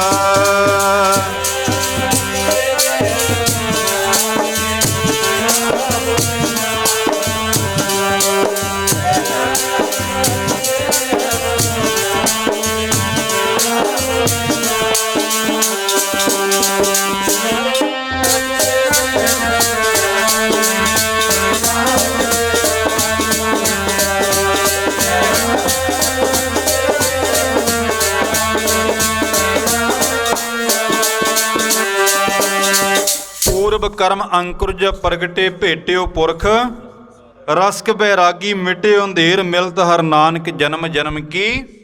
ਸੋਈ ਜਾਗੀ ਬੰਦੇ ਦੇ ਸੁੱਤੇ ਕਰਮ ਜਾਗਦੇ ਨੇ, ਇਹਨੂੰ ਕਿਸੇ ਪੂਰਨ ਮਹਾਂਪੁਰਖ ਦੀ ਸੰਗਤ ਮਿਲਦੀ ਹੈ। ਇਹ ਨਿਸ਼ਾਨੀ ਹੈ ਜਿਹਦਾ ਭਲਾ ਹੋਣਾ ਹੋਵੇ। ਬਾਬਾ ਰਾਮ ਸਿੰਘ ਘਰ ਵਾਲੀ ਨੂੰ ਆਖਿਆ, ਭਾਗਵਾਨ ਕੋਈ ਸਾਧੂ ਆਇਆ, ਲੋਕੀ ਲਾਹਾ ਲਈ ਜਾਂਦੇ ਨੇ, ਆਪਾਂ ਪਿੱਛੇ ਰਹਿ ਗਏ ਆ, ਆਪਾਂ ਵੀ ਚੱਲੀਏ। ਕਹਿੰਦੇ ਨੇ ਘਰ ਵਾਲੀ ਨੇ, ਮਾਤਾ ਨੇ ਦੁੱਧ ਦਾ ਛੰਨਾ ਗਰਮ ਕੀਤਾ, ਦੁੱਧ ਗਰਮ ਕਰਕੇ ਛੰਨੇ ਦੇ ਵਿੱਚ ਪਾਇਆ। ਛੰਨਾ ਇੱਕ ਛੋਟਾ ਜਿਹਾ ਬਰਤਨ ਹੁੰਦਾ, ਸ਼ਾਇਦ ਅੱਜ ਕੱਲ੍ਹ ਦੇ ਬੱਚਿਆਂ ਨੂੰ ਨਾ ਪਤਾ ਹੋਵੇ, ਸਿਆਣੇ ਬਜ਼ੁਰਗ ਜਾਣਦੇ ਨੇ। ਦੁੱਧ ਛੰਨੇ ਵਿੱਚ ਪਾਇਆ, ਦੇਸੀ ਘਿਓ ਦੇ ਨਾਲ ਪਰੌਂਠੇ ਪਕਾ ਕੇ ਕੱਪੜੇ ਦੇ ਵਿੱਚ ਬੰਨ੍ਹ ਲਏ, ਨਾਲ ਕੁਝ ਸ਼ੱਕਰ ਵਗੈਰਾ ਲਈ, ਮਿੱਠਾ ਲਿਆ, ਵਿੱਚ ਦੇਸੀ ਘਿਓ ਪਾਇਆ। ਬਾਬਾ ਰਾਮ ਸਿੰਘ ਤੇ ਉਹਨਾਂ ਦੀ ਧਰਮ ਸਪਤਨੀ ਦੋਨੋਂ ਹੀ ਲੈ ਕੇ ਤੇ ਖੇਤਾਂ ਵੱਲ ਨੂੰ ਤੁਰ ਪਏ। ਅੱਗੇ ਉਹ ਮਹਾਂਪੁਰਖ, ਸੰਗਤਾਂ ਦੀ ਲਾਈਨ ਲੱਗੀ ਹੋਈ ਹੈ, ਦਰਸ਼ਨ ਕਰੀ ਜਾ ਰਹੇ ਨੇ। ਮਹਾਂਪੁਰਖਾਂ ਨੇ ਸੰਗਤਾਂ ਨੂੰ ਆਖਿਆ, ਭਾਈ ਇੱਕ ਪਾਸੇ ਹੋ ਜਾਓ, ਇੱਕ ਪਾਸੇ ਹੋ ਜਾਓ, ਇਹਨਾਂ ਪ੍ਰੇਮੀਆਂ ਨੂੰ ਅੱਗੇ ਆਉਣ ਦਿਓ। ਬਾਬਾ ਰਾਮ ਸਿੰਘ ਅੱਗੇ ਵਧੇ, ਚਰਨਾਂ ਵਿੱਚ ਜਾ ਕੇ ਦੁੱਧ ਰੱਖਿਆ, ਪ੍ਰਸ਼ਾਦੇ ਰੱਖੇ, ਜੋ ਸ਼ੱਕਰ ਵਗੈਰਾ ਲੈ ਕੇ ਗਏ ਸੀ ਰੱਖੀ, ਮੱਥਾ ਟੇਕਿਆ। ਮਹਾਂਪੁਰਖਾਂ ਨੇ ਵਚਨ ਕੀਤਾ, ਭਾਈ ਪ੍ਰੇਮੀਓ ਬੜੀ ਕਿਰਪਾ ਹੈ ਤੁਹਾਡੇ ਤੇ। ਬਾਬਾ ਰਾਮ ਸਿੰਘ ਦੇ ਮੂੰਹੋਂ ਸੁਤੇ ਸਿੱਧ ਨਿਕਲਿਆ, ਬਾਬਾ ਜੀ ਤੁਹਾਡੀਆਂ ਬਖਸ਼ਿਸ਼ਾਂ ਨੇ। ਮਹਾਂਪੁਰਖਾਂ ਨੇ ਵਚਨ ਕੀਤਾ, ਪ੍ਰੇਮੀਆਂ ਅਜੇ ਤੇ ਬਖਸ਼ਿਸ਼ਾਂ ਹੋਣੀਆਂ ਨੇ, ਬਖਸ਼ਿਸ਼ਾਂ ਹੋਣੀਆਂ ਨਹੀਂ, ਤੇਰੇ ਉੱਤੇ ਉਹ ਬਖਸ਼ਿਸ਼ ਹੋਣੀ ਹੈ ਜਿਹਦੇ ਰਾਹੀਂ ਦੁਨੀਆ ਤੇ ਬਖਸ਼ਿਸ਼ਾਂ ਹੋਣੀਆਂ ਨੇ। ਆਖਿਆ ਬਾਬਾ ਜੀ ਪ੍ਰਸ਼ਾਦਾ ਛਕੋ, ਦੁੱਧ ਲੈ ਕੇ ਆਏ ਹਾਂ, ਦੁੱਧ ਛਕੋ। ਮਹਾਂਪੁਰਖਾਂ ਨੇ ਪ੍ਰਸ਼ਾਦਾ ਛਕਿਆ, ਦੁੱਧ ਛਕਿਆ, ਪ੍ਰਸੰਨ ਹੋ ਗਏ, ਖੁਸ਼ ਹੋ ਗਏ। ਬਾਬਾ ਰਾਮ ਸਿੰਘ ਨੇ ਔਰ ਧਰਮ ਪਤਨੀ ਨੇ, ਮਾਤਾ ਨੇ ਮੱਥਾ ਟੇਕਿਆ, ਨਮਸਕਾਰ ਕੀਤੀ। ਜਦੋਂ ਤੁਰਨ ਲੱਗੇ ਆਗਿਆ ਮੰਗੀ ਜਾਣ ਵਾਸਤੇ, ਮਹਾਂਪੁਰਖਾਂ ਦੇ ਸੱਜੇ ਪਾਸੇ ਇੱਕ ਗੁਲਾਬ ਦਾ ਫੁੱਲ ਪਿਆ ਸੀ। ਉਹਨਾਂ ਮਹਾਂਪੁਰਖਾਂ ਨੇ ਉਹ ਗੁਲਾਬ ਦਾ ਫੁੱਲ ਚੱਕ ਕੇ ਬਾਬਾ ਰਾਮ ਸਿੰਘ ਵੱਲ ਵਧਾਉਂਦੇ ਹੋਏ ਆਖਿਆ, ਲੈ ਬਈ ਪ੍ਰੇਮੀਆਂ, ਆਹ ਫੁੱਲ ਲੈ ਜਾ ਗੁਲਾਬ ਦਾ। ਇਹ ਗੁਲਾਬ ਤੇਰੀ ਘਰ ਦੇ ਵਿੱਚ, ਘਰ ਤਾਂ ਕੀ ਪੂਰੀ ਦੁਨੀਆ ਦੇ ਵਿੱਚ ਆਮ ਤੇ ਗੁਲਾਬ ਦਾ ਫੁੱਲ ਹੈ ਜਿਹੜਾ 2-4 ਦਿਨ ਰਹਿੰਦਾ, ਉਸ ਤੋਂ ਬਾਅਦ ਸੁੱਕ ਜਾਂਦਾ, ਉਹ ਤੋਂ ਬਾਅਦ ਉਹਦੀ ਸੁਗੰਧੀ ਖਤਮ ਹੋ ਜਾਂਦੀ ਹੈ। ਪਰ ਆ ਜਿਹੜਾ ਤੈਨੂੰ ਗੁਲਾਬ ਦੇਣ ਲੱਗੇ ਆ, ਜਦੋਂ ਤੱਕ ਦੁਨੀਆ ਰਹੂਗੀ ਇਹ ਕਦੇ ਸੁੱਕੂਗਾ ਨਹੀਂ। ਰਹਿੰਦੀ ਦੁਨੀਆ ਤੱਕ ਇਹਦੀ ਸੁਗੰਧੀ ਸਾਰੇ ਸੰਸਾਰ ਵਿੱਚ ਜਾਂਦੀ ਰਹੂਗੀ। ਲੈ ਫੜ, ਇਹਨੂੰ ਸੰਭਾਲ ਕੇ ਰੱਖੀ। ਬਾਬਾ ਰਾਮ ਸਿੰਘ ਬੜੇ ਖੁਸ਼ ਹੋਏ, ਝੋਲੀ ਦੇ ਵਿੱਚੋਂ ਗੁਲਾਬ ਦਾ ਫੁੱਲ ਪਵਾਇਆ, ਘਰ ਨੂੰ ਵਾਪਸ ਆ ਗਏ। ਘਰ ਆ ਕੇ ਜਿਵੇਂ ਆਪਾਂ ਕਈ ਵਾਰੀ ਨਿਤਨੇਮ ਕਰਦੇ ਆ, ਨਿਤਨੇਮ ਵਾਲੇ ਗੁਟਕੇ ਜਾਂ ਪੋਥੀਆਂ ਆਪਾਂ ਇੱਕ ਥਾਂ ਤੇ ਕੋਈ ਜਗ੍ਹਾ ਬਣਾ ਕੇ ਰੱਖੇ ਹੁੰਦੇ ਨੇ। ਜਦੋਂ ਸਾਨੂੰ ਕੋਈ ਗੁਰੂ ਘਰੋਂ ਸਿਰਪਾਓ ਮਿਲਦਾ ਹੈ ਜਾਂ ਕੋਈ ਹੋਰ ਬਖਸ਼ਿਸ਼ ਮਿਲਦੀ ਆ, ਆਪਾਂ ਉਹਨੂੰ ਵੀ ਲਿਆ ਕੇ ਉੱਥੇ ਰੱਖ ਦਿੰਦੇ ਆ। ਬਾਬਾ ਰਾਮ ਸਿੰਘ ਨੇ ਉਹ ਫੁੱਲ ਸੀ ਜਿਹੜਾ ਨਿਤਨੇਮ ਦੀਆਂ ਪੋਥੀਆਂ ਜਿੱਥੇ ਰੱਖਦੇ ਸਨ, ਉੱਥੇ ਲਿਆ ਕੇ ਰੱਖ ਦਿੱਤਾ। ਸਮਾਂ ਗੁਜ਼ਰਦਾ ਗਿਆ, 1 ਸਾਲ ਦਾ ਸਮਾਂ। ਉਹ ਸਮਾਂ ਜਿਹੜਾ ਅੱਜ ਤੋਂ ਤਕਰੀਬਨ 108 ਸਾਲ ਪਹਿਲਾਂ ਆਹਲੋਵਾਲ ਦੀ ਧਰਤੀ ਤੇ ਬਾਬਾ ਰਾਮ ਸਿੰਘ ਦੇ ਘਰ ਮਾਤਾ ਦੀ ਕੁੱਖ ਤੋਂ ਸੰਤ ਜੀ ਮਹਾਰਾਜ ਸੰਤ ਬਾਬਾ ਈਸ਼ਰ ਸਿੰਘ ਜੀ ਦਾ ਅਵਤਾਰ ਹੋਣਾ। ਜਦੋਂ ਅਵਤਾਰ ਧਾਰਨ ਕੀਤਾ, ਪ੍ਰਕਾਸ਼ ਹੋਇਆ, ਘਰ ਦੀਆਂ ਰੌਣਕਾਂ ਬਦਲ ਗਈਆਂ। ਭਾਵੇਂ ਰੌਣਕਾਂ ਪਹਿਲਿਆਂ ਵੀ ਬੜੀ ਸਨ, ਗੁਰੂ ਨਾਨਕ ਨੂੰ ਮੰਨਣ ਵਾਲਾ ਪਰਿਵਾਰ ਸੀ, ਪਰ ਮਹਾਂਪੁਰਖਾਂ ਦੇ ਅਵਤਾਰ ਧਾਰਨ ਕਰਨ ਦੇ ਨਾਲ ਘਰ ਦਾ ਮਾਹੌਲ ਹੋਰ ਬਦਲਣਾ ਸ਼ੁਰੂ ਹੋ ਗਿਆ। ਘਰ ਦੇ ਵਿੱਚ ਖੁਸ਼ੀਆਂ ਖੇੜੇ ਬਦਲਣੇ ਸ਼ੁਰੂ ਹੋਏ। ਹੌਲੀ ਹੌਲੀ ਉਹ ਬਾਲਕ ਸਰੀਰ ਕਰਕੇ ਵੱਡਾ ਹੁੰਦਾ ਗਿਆ। ਗੁਰੂ ਘਰ ਗਏ, ਅਖੰਡ ਪਾਠ ਸਾਹਿਬ ਕਰਵਾਏ ਗਏ, ਬੇਅੰਤ ਸੰਗਤਾਂ ਨੂੰ ਦਾਨ ਪੁੰਨ ਕੀਤੇ ਗਏ, ਲੰਗਰ ਛਕਾਏ ਗਏ। ਗੁਰੂ ਸਾਹਿਬ ਦਾ ਹੁਕਮਨਾਮਾ ਅਰਦਾਸ ਕਰਕੇ ਜਦੋਂ ਗ੍ਰੰਥੀ ਸਿੰਘ ਨੇ ਹੁਕਮਨਾਮਾ ਲਿਆ, ਹੁਕਮਨਾਮਾ ਲੈਣ ਤੋਂ ਬਾਅਦ ਮਹਾਂਪੁਰਖਾਂ ਦਾ ਜਦੋਂ ਨਾਮਕਰਨ ਕੀਤਾ ਗਿਆ, ਨਾਮ ਰੱਖਿਆ ਗਿਆ ਗੁਲਾਬ ਸਿੰਘ। ਕਿਉਂ? ਉਹਨਾਂ ਮਹਾਂਪੁਰਖਾਂ ਨੇ ਗੁਲਾਬ ਦਾ ਫੁੱਲ ਦੇ ਕੇ ਕਿਹਾ ਸੀ, ਰਾਮ ਸਿਆ, ਇਹ ਗੁਲਾਬ ਦਾ ਫੁੱਲ ਤੈਨੂੰ ਦੇ ਚੱਲੇ ਆ, ਇਹਨੂੰ ਆਮ ਫੁੱਲ ਨਾ ਸਮਝੀ, ਤੇਰੇ ਤੇ ਬਹੁਤ ਵੱਡੀ ਬਖਸ਼ਿਸ਼ ਹੋ ਰਹੀ ਹੈ ਗੁਰੂ ਨਾਨਕ ਦੀ। ਨਾਮ ਰੱਖਿਆ ਗਿਆ ਗੁਲਾਬ ਸਿੰਘ। ਹੌਲੀ ਹੌਲੀ ਸਰੀਰਕ ਉਮਰ ਕਰਕੇ ਮਹਾਂਪੁਰਖਾਂ ਦਾ ਵੱਡਾ ਹੋਣਾ, ਸਕੂਲ ਵਿੱਚ ਪੜ੍ਹਨੇ ਪਾਉਣਾ। ਜਦੋਂ ਸਕੂਲ ਵਿੱਚ ਪੜ੍ਹਨ ਵਾਸਤੇ ਪਾਇਆ ਗਿਆ ਤੇ ਮਹਾਂਪੁਰਖਾਂ ਦੀਆਂ ਇਹ ਨਿਸ਼ਾਨੀਆਂ ਹੋਇਆ ਕਰਦੀਆਂ ਨੇ। ਜਦੋਂ ਸਤਿਗੁਰੂ ਗੁਰੂ ਨਾਨਕ ਦੇਵ ਜੀ ਮਹਾਰਾਜ ਸਰੀਰਕ ਉਮਰ 4-5 ਸਾਲ ਦੀ ਹੋਈ, ਪਿਤਾ ਮਹਿਤਾ ਕਾਲੂ ਨੇ, ਪਰਿਵਾਰ ਨੇ ਸਲਾਹ ਕੀਤੀ ਕਿ ਬਾਲਕ ਨੂੰ ਪੜ੍ਹਨ ਪਾਇਆ ਜਾਏ। ਅੱਜ ਕੱਲ੍ਹ ਦੀ ਤਰ੍ਹਾਂ ਸਕੂਲ ਨਹੀਂ ਸੀ ਹੁੰਦੇ। ਪੁਰਾਣੇ ਸਮਿਆਂ ਦੇ ਵਿੱਚ ਪੰਡਿਤ ਲੋਕ, ਬ੍ਰਾਹਮਣ ਲੋਕ ਵਿਦਿਆ ਪੜ੍ਹਾਇਆ ਕਰਦੇ ਸਨ। ਪਾਧੇ ਦੇ ਪਾਸ ਕਹਿੰਦੇ ਨੇ ਪੜ੍ਹਨ ਵਾਸਤੇ ਸਤਿਗੁਰੂ ਗੁਰੂ ਨਾਨਕ ਦੇਵ ਜੀ ਮਹਾਰਾਜ ਨੂੰ ਭੇਜਿਆ ਗਿਆ। ਇਹ ਨਿਸ਼ਾਨੀ ਹੁੰਦੀ ਹੈ ਕਿਸੇ ਮਹਾਂਪੁਰਖ ਦੀ। ਜਦੋਂ ਤੋਂ ਸਰੀਰਕ ਹੋਸ਼ ਸੰਭਲਦੀ ਹੈ, ਉਹ ਕੋਈ ਦੁਨੀਆ ਤੋਂ ਵੱਖਰੇ, ਕੋਈ ਅਲੱਗ ਕੌਤਕ ਕਰਨੇ ਸ਼ੁਰੂ ਕਰ ਦਿੰਦਾ। ਸਤਿਗੁਰੂ ਗੁਰੂ ਨਾਨਕ ਦੇਵ ਜੀ ਮਹਾਰਾਜ ਨੂੰ ਪਾਧੇ ਦੇ ਪਾਸ ਪੜ੍ਹਨ ਵਾਸਤੇ ਲੈ ਕੇ ਗਏ। ਜਿਵੇਂ ਅੱਜ ਕੱਲ੍ਹ ਆਪਾਂ ਇੱਥੇ ਛੋਟੀਆਂ ਕਿਤਾਬਾਂ ਪੜ੍ਹਾਉਂਦੇ ਹਾਂ, ਬਾਲ ਉਪਦੇਸ਼ ਜੀ ਨੂੰ ਕਹਿ ਦਿੰਦੇ ਨੇ, ਇਸ ਤਰ੍ਹਾਂ ਉਸ ਪਾਧੇ ਨੇ, ਉਸ ਪੰਡਤ ਨੇ ਪੋਥੀ ਰੱਖੀ ਹੈ। ਸਤਿਗੁਰੂ ਗੁਰੂ ਨਾਨਕ ਦੇਵ ਜੀ ਮਹਾਰਾਜ ਨੂੰ ਸਾਹਮਣੇ ਬਿਠਾ ਲਿਆ। ਗੁਰੂ ਨਾਨਕ ਸਾਹਿਬ ਜੀ ਮਹਾਰਾਜ ਪਾਧੇ ਨੂੰ ਉਪਦੇਸ਼ ਕੀਤਾ, ਮੈਨੂੰ ਕਾਹਦੇ ਵਾਸਤੇ ਇੱਥੇ ਲਿਆਂਦਾ? ਪਾਧੇ ਨੇ ਆਖਿਆ, ਹੈ ਬਾਲਕ, ਤੈਨੂੰ ਮੈਂ ਪੜ੍ਹਾਊਂਗਾ, ਤੇਰੀ ਪੜ੍ਹਾਈ ਸ਼ੁਰੂ ਹੋਊਗੀ, ਤੈਨੂੰ ਸਿੱਖਿਆ ਦਿੱਤੀ ਜਾਊਗੀ। ਗੁਰਦੇਵ ਨੇ ਆਖਿਆ, ਪੰਡਿਤ ਜੀ, ਪਾਧੇ ਜੀ, ਮੈਨੂੰ ਤੇਰੀ ਪੜ੍ਹਾਈ ਸਮਝ ਨਹੀਂ ਆਉਣੀ, ਜੋ ਤੂੰ ਪੜ੍ਹਾਉਣਾ ਮੈਨੂੰ ਸਮਝ ਨਹੀਂ ਆਉਣਾ। ਉਸ ਪਾਧੇ ਨੇ ਆਖਿਆ, ਬਾਲਕ ਘਬਰਾ ਨਾ, ਮੇਰੇ ਕੋਲ ਜਿਹੜਾ ਵੀ ਬਾਲਕ ਆਉਂਦਾ ਉਹ ਪਹਿਲਾਂ ਡਰਦਾ ਪੜ੍ਹਾਈ ਤੋਂ, ਉਹਨੂੰ ਲੱਗਦਾ ਸਮਝ ਨਹੀਂ ਆਉਣੀ, ਪਰ ਮੈਂ ਤੈਨੂੰ ਬੜੇ ਅਲੱਗ ਤਰੀਕੇ ਨਾਲ ਪੜ੍ਹਾਊਂਗਾ। ਗੁਰਦੇਵ ਨੇ ਫਿਰ ਬਚਨ ਕੀਤੇ ਪਾਧੇ ਨੂੰ ਕਿ ਮੈਨੂੰ ਤੇਰੀ ਪੜ੍ਹਾਈ ਸਮਝ ਨਹੀਂ ਆਉਣੀ। ਉਹਨੇ ਫਿਰ ਆਖਿਆ, ਤੂੰ ਘਬਰਾ ਨਾ, ਮੈਂ ਤੈਨੂੰ ਚੰਗੇ ਤਰੀਕੇ ਨਾਲ ਪੜ੍ਹਾਊਂਗਾ। ਆਪਣੀ ਪੋਥੀ ਪੰਡਤ ਨੇ ਅੱਗੇ ਰੱਖੀ, ਪਾਧੇ ਨੇ ਪੋਥੀ ਅੱਗੇ ਰੱਖੀ, ਉੱਤੇ ਉਂਗਲ ਰੱਖ ਕੇ ਆਖਿਆ, ਐ ਬਾਲਕ, ਐ ਨਾਨਕ, ਆ ਜਿਹੜਾ ਅੱਖਰ ਹੈ ਇਹਨੂੰ ਕਹਿੰਦੇ ਨੇ ਊੜਾ, ਕਿਉਂਕਿ 35 ਅੱਖਰੀ ਦੇ ਵਿੱਚ ਜਿਹੜਾ ਪਹਿਲਾ ਅਕਸ਼ਰ ਹੈ ਉਹ ਊੜਾ ਹੁੰਦਾ। ਆਖਿਆ ਆ ਅਕਸ਼ਰ ਹੈ ਊੜਾ। ਗੁਰਦੇਵ ਸਤਿਗੁਰੂ ਗੁਰੂ ਨਾਨਕ ਦੇਵ ਜੀ ਮਹਾਰਾਜ ਉਸ ਪਾਦੇ ਵੱਲ ਦੇਖ ਕੇ ਹੱਸਣ ਲੱਗ ਗਏ। ਉਹ ਕਹਿੰਦਾ ਬਾਲਕ ਤੂੰ ਹੱਸ ਨਾ, ਮੈਂ ਤੈਨੂੰ ਜੋ ਪੜ੍ਹਾ ਰਿਹਾ ਉਹ ਪੜ੍ਹ, ਮੇਰੀ ਸਿੱਖਿਆ ਨੂੰ ਮੇਰੀ ਪੜ੍ਹਾਈ ਨੂੰ ਧਿਆਨ ਨਾਲ ਸੁਣ। ਇਹਨੂੰ ਕਹਿੰਦੇ ਨੇ ਊੜਾ। ਬੋਲ ਊੜਾ, ਜਿਵੇਂ ਆਪਾਂ ਬੱਚਿਆਂ ਨੂੰ ਕਹਿੰਦੇ A for apple, B for ball, C for cat, ਆਪਾਂ ਬੱਚੇ ਨੂੰ ਪੜ੍ਹਾਉਂਦੇ ਆ ਤੇ ਬੱਚਾ ਸਾਡੇ ਪਿੱਛੇ ਬੋਲਦਾ। ਪੰਡਤ ਕਹਿ ਰਿਹਾ, ਪਾਧਾ ਕਹਿ ਰਿਹਾ ਨਾਨਕ ਬਾਲਕ ਨੂੰ, ਸਤਿਗੁਰੂ ਗੁਰੂ ਨਾਨਕ ਦੇਵ ਜੀ ਮਹਾਰਾਜ ਨੂੰ ਬਾਲਕ ਸਮਝੀ ਜਾਂਦਾ ਹੈ। ਉਹ ਕਹਿਣ ਲੱਗਾ ਕਹਿ ਬਾਲਕ ਇਹ ਊੜਾ ਹੈ, ਕਹਿ ਊੜਾ। ਗੁਰਦੇਵ ਫੇਰ ਹੱਸ ਪਏ। ਉਹ ਪੰਡਤ ਕਹਿਣ ਲੱਗਾ ਬਾਲਕ ਤੂੰ ਹੱਸੀ ਜਾਂਦਾ, ਨਾਨਕ ਤੂੰ ਹੱਸ ਨਾ, ਜੋ ਮੈਂ ਬੋਲਦਾ ਮੇਰੇ ਪਿੱਛੇ ਬੋਲ, ਜੋ ਮੈਂ ਕਹਿਣਾ ਤੂੰ ਵੀ ਉਹ ਬੋਲ। ਸਤਿਗੁਰੂ ਗੁਰੂ ਨਾਨਕ ਦੇਵ ਜੀ ਮਹਾਰਾਜ ਲੱਗੇ ਕਹਿਣ ਪੰਡਤ ਜੀ ਮੈਂ ਤੁਹਾਡੀ ਪੜ੍ਹਾਈ ਤਾਂ ਪੜ੍ਹੂੰਗਾ, ਮੈਂ ਊੜਾ ਵੀ ਬੋਲੂੰਗਾ, ਪਰ ਪਹਿਲਾਂ ਮੈਨੂੰ ਇਹ ਦੱਸੋ ਕਿ ਊੜਾ ਕਹਿੰਦਾ ਕੀ ਹੈ, ਇਹ ਊੜਾ ਕਹਿੰਦਾ ਕੀ ਹੈ। ਪੰਡਤ ਨੇ ਆਖਿਆ ਬਾਲਕ ਊੜੇ ਨੇ ਕੀ ਕਹਿਣਾ, ਇਹ ਤਾਂ ਅੱਖਰ ਹੈ, ਇਹ ਤਾਂ ਬੋਲ ਆਪਾਂ ਪੜ੍ਹਨਾ ਇਹਨੂੰ, ਇਹ 35 ਅੱਖਰੀ ਦਾ ਪਹਿਲਾ ਅੱਖਰ ਹੈ, ਇਹਨੂੰ ਆਪਾਂ ਬੋਲ ਕੇ ਪੜ੍ਹਨਾ। ਗੁਰਦੇਵ ਲੱਗੇ ਕਹਿਣ ਨਹੀਂ ਪੰਡਤ ਜੀ ਤੁਹਾਨੂੰ ਪਤਾ ਹੀ ਨਹੀਂ, ਤੁਸੀਂ ਪੜ੍ਹਾਉਂਦੇ ਹੋ, ਤੁਹਾਨੂੰ ਇਹ ਵੀ ਨਹੀਂ ਪਤਾ ਕਿ ਊੜਾ ਕਹਿੰਦਾ ਕੀ ਹੈ। ਪਾਧੇ ਨੇ ਪੰਡਤ ਨੇ ਸੋਚਿਆ ਕਿ ਬਾਲਕ ਨਵਾਂ ਨਵਾਂ ਹੈ, ਹੌਲੀ ਹੌਲੀ ਪੜ੍ਹਨਾ ਸ਼ੁਰੂ ਹੋ ਜਾਏਗਾ। ਲੱਗਾ ਕਹਿਣ ਬਾਲਕ ਇਵੇਂ ਦੀਆਂ ਗੱਲਾਂ ਨਹੀਂ ਕਰੀਦੀਆਂ, ਤੂੰ ਜੋ ਮੈਂ ਕਹਿੰਦਾ ਪੜ੍ਹ। ਗੁਰਦੇਵ ਲੱਗੇ ਕਹਿਣ ਨਹੀਂ ਪੰਡਤ ਜੀ ਪਹਿਲਾਂ ਦੱਸੋ ਊੜਾ ਕਹਿੰਦਾ ਕੀ ਹੈ। ਪੰਡਤ ਥੋੜਾ ਗੁੱਸੇ ਹੋਇਆ, ਜਲਾਲ ਵਿੱਚ ਆ ਗਿਆ। ਲੱਗਾ ਕਹਿਣ ਚੁੱਪ ਕਰ, ਕੁਛ ਨਹੀਂ ਕਹਿੰਦਾ, ਇਹ ਅੱਖਰ ਹੈ, ਇਹ ਊੜਾ ਹੈ। ਗੁਰਦੇਵ ਫੇਰ ਹੱਸ ਪਏ। ਲੱਗੇ ਕਹਿਣ ਨਹੀਂ ਪੰਡਤ ਜੀ ਇਹ ਕੁਛ ਕਹਿ ਰਿਹਾ, ਇਹ ਊੜਾ ਕੁਛ ਕਹਿ ਰਿਹਾ। ਪਾਧੇ ਨੇ ਆਖਿਆ ਪਰ ਤੂੰ ਹੀ ਦੱਸ ਕੀ ਕਹਿੰਦਾ। ਸਤਿਗੁਰੂ ਗੁਰੂ ਨਾਨਕ ਦੇਵ ਜੀ ਮਹਾਰਾਜ ਨੇ ਪੰਗਤੀ ਉਚਾਰਨ ਕੀਤੀ। ਆਖਿਆ ਪੰਡਤ ਜੀ ਊੜਾ ਆ ਕਹਿ ਰਿਹਾ, ਊੜਾ ਉਪਮਾ ਤਾਂ ਕੀ ਕੀਜੈ ਜਾ ਕਾ ਅੰਤ ਨ ਪਾਇਆ ਜੀ। ਊੜਾ ਉਪਮਾ ਤਾਂ ਕੀ ਕੀਜੈ ਜਾ ਕਾ ਅੰਤ ਨ ਪਾਇਆ ਜੀ। ਊੜਾ ਉਪਮਾ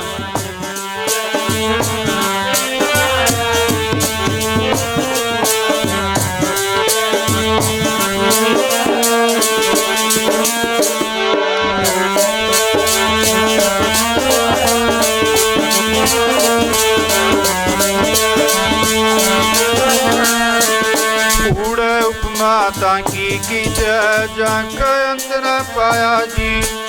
ਊੜਾ ਉਪਮਾ ਤਾਂ ਕੀ ਕੀਜੈ ਜਾ ਕਾ ਅੰਤ ਨ ਪਾਇਆ ਜੀ। ਊੜਾ ਉਪਮਾ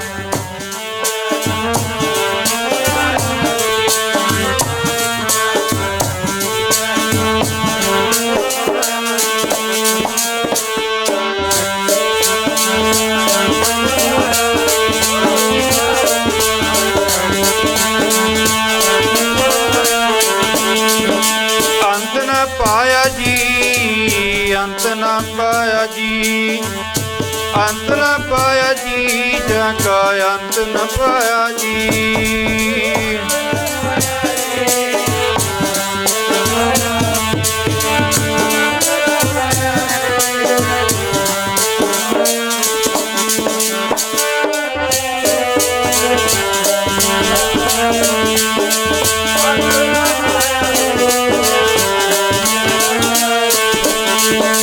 ਅੰਤ ਨਾ ਪਾਇਆ ਜੀ, ਅੰਤ ਨਾ ਪਾਇਆ ਜੀ। ਅੰਤ ਨਾ ਪਾਇਆ ਜੀ ਜਾ ਕਾ ਅੰਤ ਨਾ ਪਾਇਆ ਜੀ।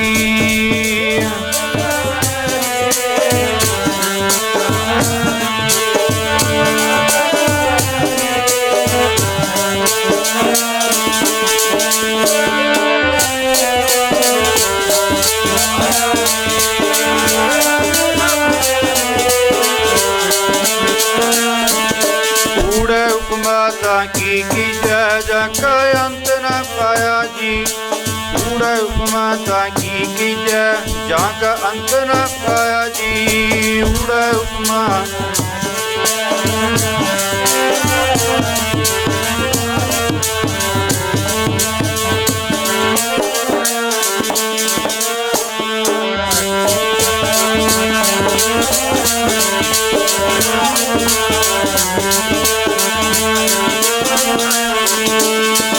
ਊੜਾ ਉਪਮਾ ਕਰਮਾਂ ਤਾਂ ਕੀ ਕੀਜੈ ਜਾ ਕਾ ਅੰਤ ਨਾ ਪਾਇਆ। ਗੁਰਦੇਵ ਲੱਗੇ ਕਹਿਣ ਪੰਡਤ ਜੀ, ਊੜਾ ਕਹਿੰਦਾ ਉਹਦੀ ਵਡਿਆਈ ਕਰੋ ਜਿਹਦਾ ਕਿਸੇ ਨੇ ਅੰਤ ਨਹੀਂ ਪਾਇਆ, ਜਿਹਦਾ ਕਿਸੇ ਨੇ ਅੱਜ ਤੱਕ ਭੇਦ ਨਹੀਂ ਜਾਣਿਆ। ਪੰਡਤ ਨੇ ਸਤਿਗੁਰੂ ਗੁਰੂ ਨਾਨਕ ਦੇਵ ਜੀ ਮਹਾਰਾਜ ਦੇ ਪਿਤਾ ਮਹਿਤਾ ਕਾਲੀ ਜੀ ਨੂੰ ਆਖਿਆ, ਮਹਿਤਾ ਜੀ ਇਹ ਬਾਲਕ ਨੂੰ ਲੈ ਜਾਓ, ਮੈਂ ਇਹਨੂੰ ਕੀ ਪੜ੍ਹਾਉਣਾ, ਮੈਨੂੰ ਲੱਗਦਾ ਇਹ ਸਾਰੀ ਦੁਨੀਆ ਨੂੰ ਪੜ੍ਹਾਊਗਾ ਇੱਕ ਦਿਨ। ਇੱਧਰ ਸੰਤ ਮਹਾਰਾਜ ਸੰਤ ਬਾਬਾ ਈਸ਼ਰ ਸਿੰਘ ਜੀ ਪ੍ਰਾਇਮਰੀ ਸਕੂਲ ਦੀ ਪੜ੍ਹਾਈ ਸ਼ੁਰੂ ਕੀਤੀ ਗਈ। ਪੜ੍ਹਾਈ ਵਿੱਚ ਸਾਰਿਆਂ ਤੋਂ ਅੱਗੇ ਹਾਈ ਸਕੂਲ ਦੀ ਪੜ੍ਹਾਈ ਸ਼ੁਰੂ ਹੋਈ, ਫਿਰ ਸਾਰਿਆਂ ਤੋਂ ਅੱਗੇ। ਪਰ ਇੱਕ ਨਿੱਤ ਰੋਜ਼ ਦਾ ਕਰਮ ਸੀ ਜਿਹੜਾ ਸੰਤ ਮਹਾਰਾਜ ਸੰਤ ਬਾਬਾ ਈਸ਼ਰ ਸਿੰਘ ਦਾ, ਉਹ ਸਾਰੀ ਜ਼ਿੰਦਗੀ ਨਹੀਂ ਛੱਡਿਆ। ਉਹ ਕੀ ਸੀ? ਸਵੇਰੇ ਅੰਮ੍ਰਿਤ ਵੇਲੇ ਉੱਠ ਕੇ ਇਸ਼ਨਾਨ ਕਰਨਾ, ਇਸ਼ਨਾਨ ਕਰਨ ਤੋਂ ਬਾਅਦ ਨਿਤਨੇਮ ਕਰਨਾ, ਇਸੇ ਤਰ੍ਹਾਂ ਫਿਰ ਗੁਰੂ ਘਰ ਜਾ ਕੇ ਮੱਥਾ ਟੇਕਣਾ, ਇਸੇ ਤਰ੍ਹਾਂ ਸ਼ਾਮ ਨੂੰ ਨਿੱਤ ਰੋਜ਼ ਦਾ ਕਰਮ। ਔਰ ਜਦੋਂ ਕੋਈ ਮਹਾਂਪੁਰਖ ਮਿਲਣਾ ਉਹਦੀ ਸੇਵਾ ਕਰਨੀ, ਦਰਸ਼ਨ ਕਰਨੇ। ਕਰਦੇ ਕਰਦੇ ਹਾਈ ਸਕੂਲ ਦੀ ਪੜ੍ਹਾਈ ਖਤਮ ਹੋਈ। ਪਿਤਾ ਨੇ ਸੋਚਿਆ, ਕਿਉਂਕਿ ਉਸ ਸਮੇਂ ਪਿਤਾ ਬਾਬਾ ਰਾਮ ਸਿੰਘ ਪਿੰਡ ਦੇ ਨੰਬਰਦਾਰ ਸਨ, ਸੋਚਿਆ ਕਿ ਬਾਲਕ ਨੂੰ ਆਪਣੇ ਤੋਂ ਜ਼ਿਆਦਾ ਪੜ੍ਹਾ ਕੇ ਕਿਸੇ ਚੰਗੀ ਨੌਕਰੀ 'ਤੇ, ਕਿਸੇ ਚੰਗੇ ਰੁਤਬੇ 'ਤੇ ਪੁਜਾਇਆ ਜਾਏ ਤਾਂ ਜੋ ਰਹਿੰਦੀ ਜ਼ਿੰਦਗੀ ਇਹਦੀ ਚੰਗੀ ਨਿਕਲ ਜਾਏ। ਪਰ ਇਹ ਤਾਂ ਪਤਾ ਨਹੀਂ ਸੀ ਕਿ ਜਿਸ ਰੁਤਬੇ 'ਤੇ ਇਸ ਬਾਲਕ ਨੇ ਪਹੁੰਚਣਾ, ਦੁਨੀਆ ਦੀ ਕੋਈ ਤਾਕਤ ਉਸ ਅਬਿਨਾਸ਼ੀ ਪਦਵੀ 'ਤੇ ਅੱਜ ਤੱਕ ਪਹੁੰਚ ਹੀ ਨਹੀਂ ਸਕੀ। ਹਾਈ ਸਕੂਲ ਦੀ ਪੜ੍ਹਾਈ ਖਤਮ ਕੀਤੀ ਗਈ, ਪਟਿਆਲੇ ਕਾਲਜ ਦੇ ਵਿੱਚ ਦਾਖਲਾ ਦਿੱਤਾ ਗਿਆ, ਪੜ੍ਹਾਈ ਸ਼ੁਰੂ ਕੀਤੀ ਗਈ। ਇੱਥੇ ਵੀ ਮਹਾਂਪੁਰਖਾਂ ਦੀ ਦੋਸਤੀ ਉਹਨਾਂ ਦੇ ਨਾਲ ਹੋਈ ਜਿਹੜੇ ਬਾਣੀ ਪੜ੍ਹਨ ਵਾਲੇ ਸਨ, ਜਿਹੜੇ ਰੱਬ ਦੇ ਰਾਹ 'ਤੇ ਚੱਲਣ ਵਾਲੇ ਸਨ, ਜਿਹੜੇ ਪ੍ਰਭੂ ਭਗਤੀ ਵਿੱਚ ਵਿਸ਼ਵਾਸ ਰੱਖਣ ਵਾਲੇ ਸਨ। ਇਹ ਨਹੀਂ ਕਿ ਸੱਜੇ ਖੱਬੇ ਖੜ੍ਹ ਕੇ ਆਮ ਮੁੰਡੀਰ ਦੇ ਨਾਲ ਇੱਧਰ ਉੱਧਰ ਦੀਆਂ ਗੱਲਾਂ ਮਾਰਨੀਆਂ, ਨਹੀਂ, ਜ਼ਿਆਦਾ ਤੋਂ ਜ਼ਿਆਦਾ ਧਿਆਨ ਪੜ੍ਹਾਈ ਵਿੱਚ। ਔਰ ਜਦੋਂ ਸਮਾਂ ਮਿਲਣਾ ਨਿਤਨੇਮ ਕਰਨ ਵਾਸਤੇ ਬਹਿ ਜਾਣਾ, ਬਾਣੀ ਪੜ੍ਹਨੀ ਸ਼ੁਰੂ ਕਰ ਦੇਣੀ, ਭਜਨ ਕਰਨਾ ਸ਼ੁਰੂ ਕਰ ਦੇਣਾ। ਪਰ ਅੱਖਾਂ ਤੋਂ ਇੱਦਾਂ ਲੱਗਣਾ ਵੇਖਣ ਵਾਲਿਆਂ ਨੂੰ ਜਿਵੇਂ ਕੋਈ ਕਿਸੇ ਦੀ ਤੜਪ ਦੇ ਅੰਦਰ ਬੈਠਾ, ਕਿਸੇ ਪਿਆਸ ਦੇ ਅੰਦਰ ਬੈਠਾ, ਜਿਵੇਂ ਕਿਸੇ ਨੂੰ ਕਿਸੇ ਦੀ ਇੰਤਜ਼ਾਰ ਹੈ ਔਰ ਜਿਹਦੀ ਇੰਤਜ਼ਾਰ ਹੈ ਉਹ ਅਜੇ ਮਿਲਿਆ ਨਹੀਂ। ਭਗਤ ਕਬੀਰ ਜੀ ਆਪਣੀਆਂ ਬਾਣੀ ਦੇ ਵਿੱਚ ਸਲੋਕਾਂ ਦੇ ਵਿੱਚ ਬਖਸ਼ਿਸ਼ ਕਰਦੇ ਨੇ, ਕਾਗਾ ਕਰਗ ਢੰਡੋਰਿਆ ਸਗਲਾ ਖਾਇਆ ਮਾਸ, ਇਹ ਦੋਏ ਨੈਣਾ ਮਤ ਚੂਹੋ ਫਿਰ ਦੇਖਣ ਕੀ ਆਸ। ਪੜ੍ਹਾਈ ਵੀ ਚੱਲ ਰਹੀ ਹੈ, ਸਰੀਰਕ ਉਮਰ ਵੱਧਦੀ ਜਾ ਰਹੀ ਹੈ, ਪਰ ਅੱਖਾਂ ਹਰ ਸਮੇਂ ਬੈਰਾਗ ਦੇ ਵਿੱਚ ਰਹਿੰਦੀਆਂ ਨੇ, ਜਿਵੇਂ ਕਿਸੇ ਚੀਜ਼ ਦੀ ਇੰਤਜ਼ਾਰ ਹੋਵੇ, ਉਡੀਕ ਹੋਵੇ, ਪਰ ਉਹ ਮੰਜ਼ਿਲ ਅਜੇ ਬੜੀ ਦੂਰ ਨਜ਼ਰ ਆਉਂਦੀ ਹੈ। ਮਹਾਂਪੁਰਖਾਂ ਦੀ ਹਾਲਤ ਕੁਝ ਇਹੋ ਜਿਹੀ।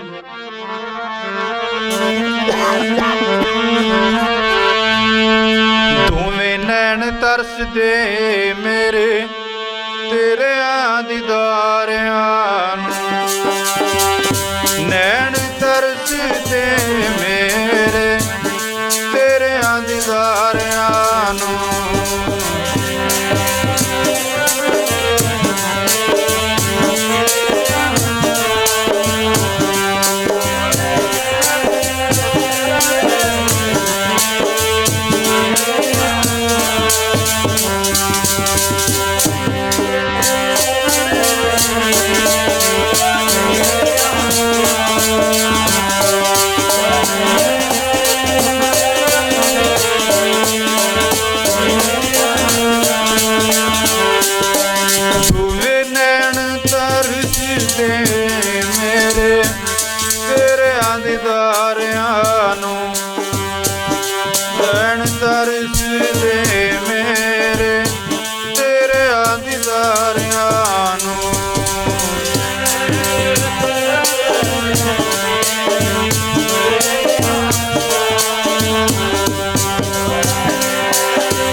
ਪਿਆਰੇ ਜੀ ਤੇਰਿਆਂ ਦੀਦਾਰਿਆਂ ਨੂੰ, ਪਿਆਰੇ ਜੀ ਤੇਰਿਆਂ ਦੀਦਾਰਿਆਂ ਨੂੰ।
ਮਹਾਂਪੁਰਖਾਂ ਦੇ ਨੇਤਰਾਂ ਵਿੱਚੋਂ ਹਰ ਸਮੇਂ ਵਿਰਾਗ ਦੇ ਹੰਝੂ ਵਗਦੇ ਰਹਿੰਦੇ, ਜਿਵੇਂ ਕਿਸੇ ਦੀ ਇੰਤਜ਼ਾਰ ਵਿੱਚ ਨੇ, ਕਿਸੇ ਦੀ ਉਡੀਕ ਵਿੱਚ ਨੇ।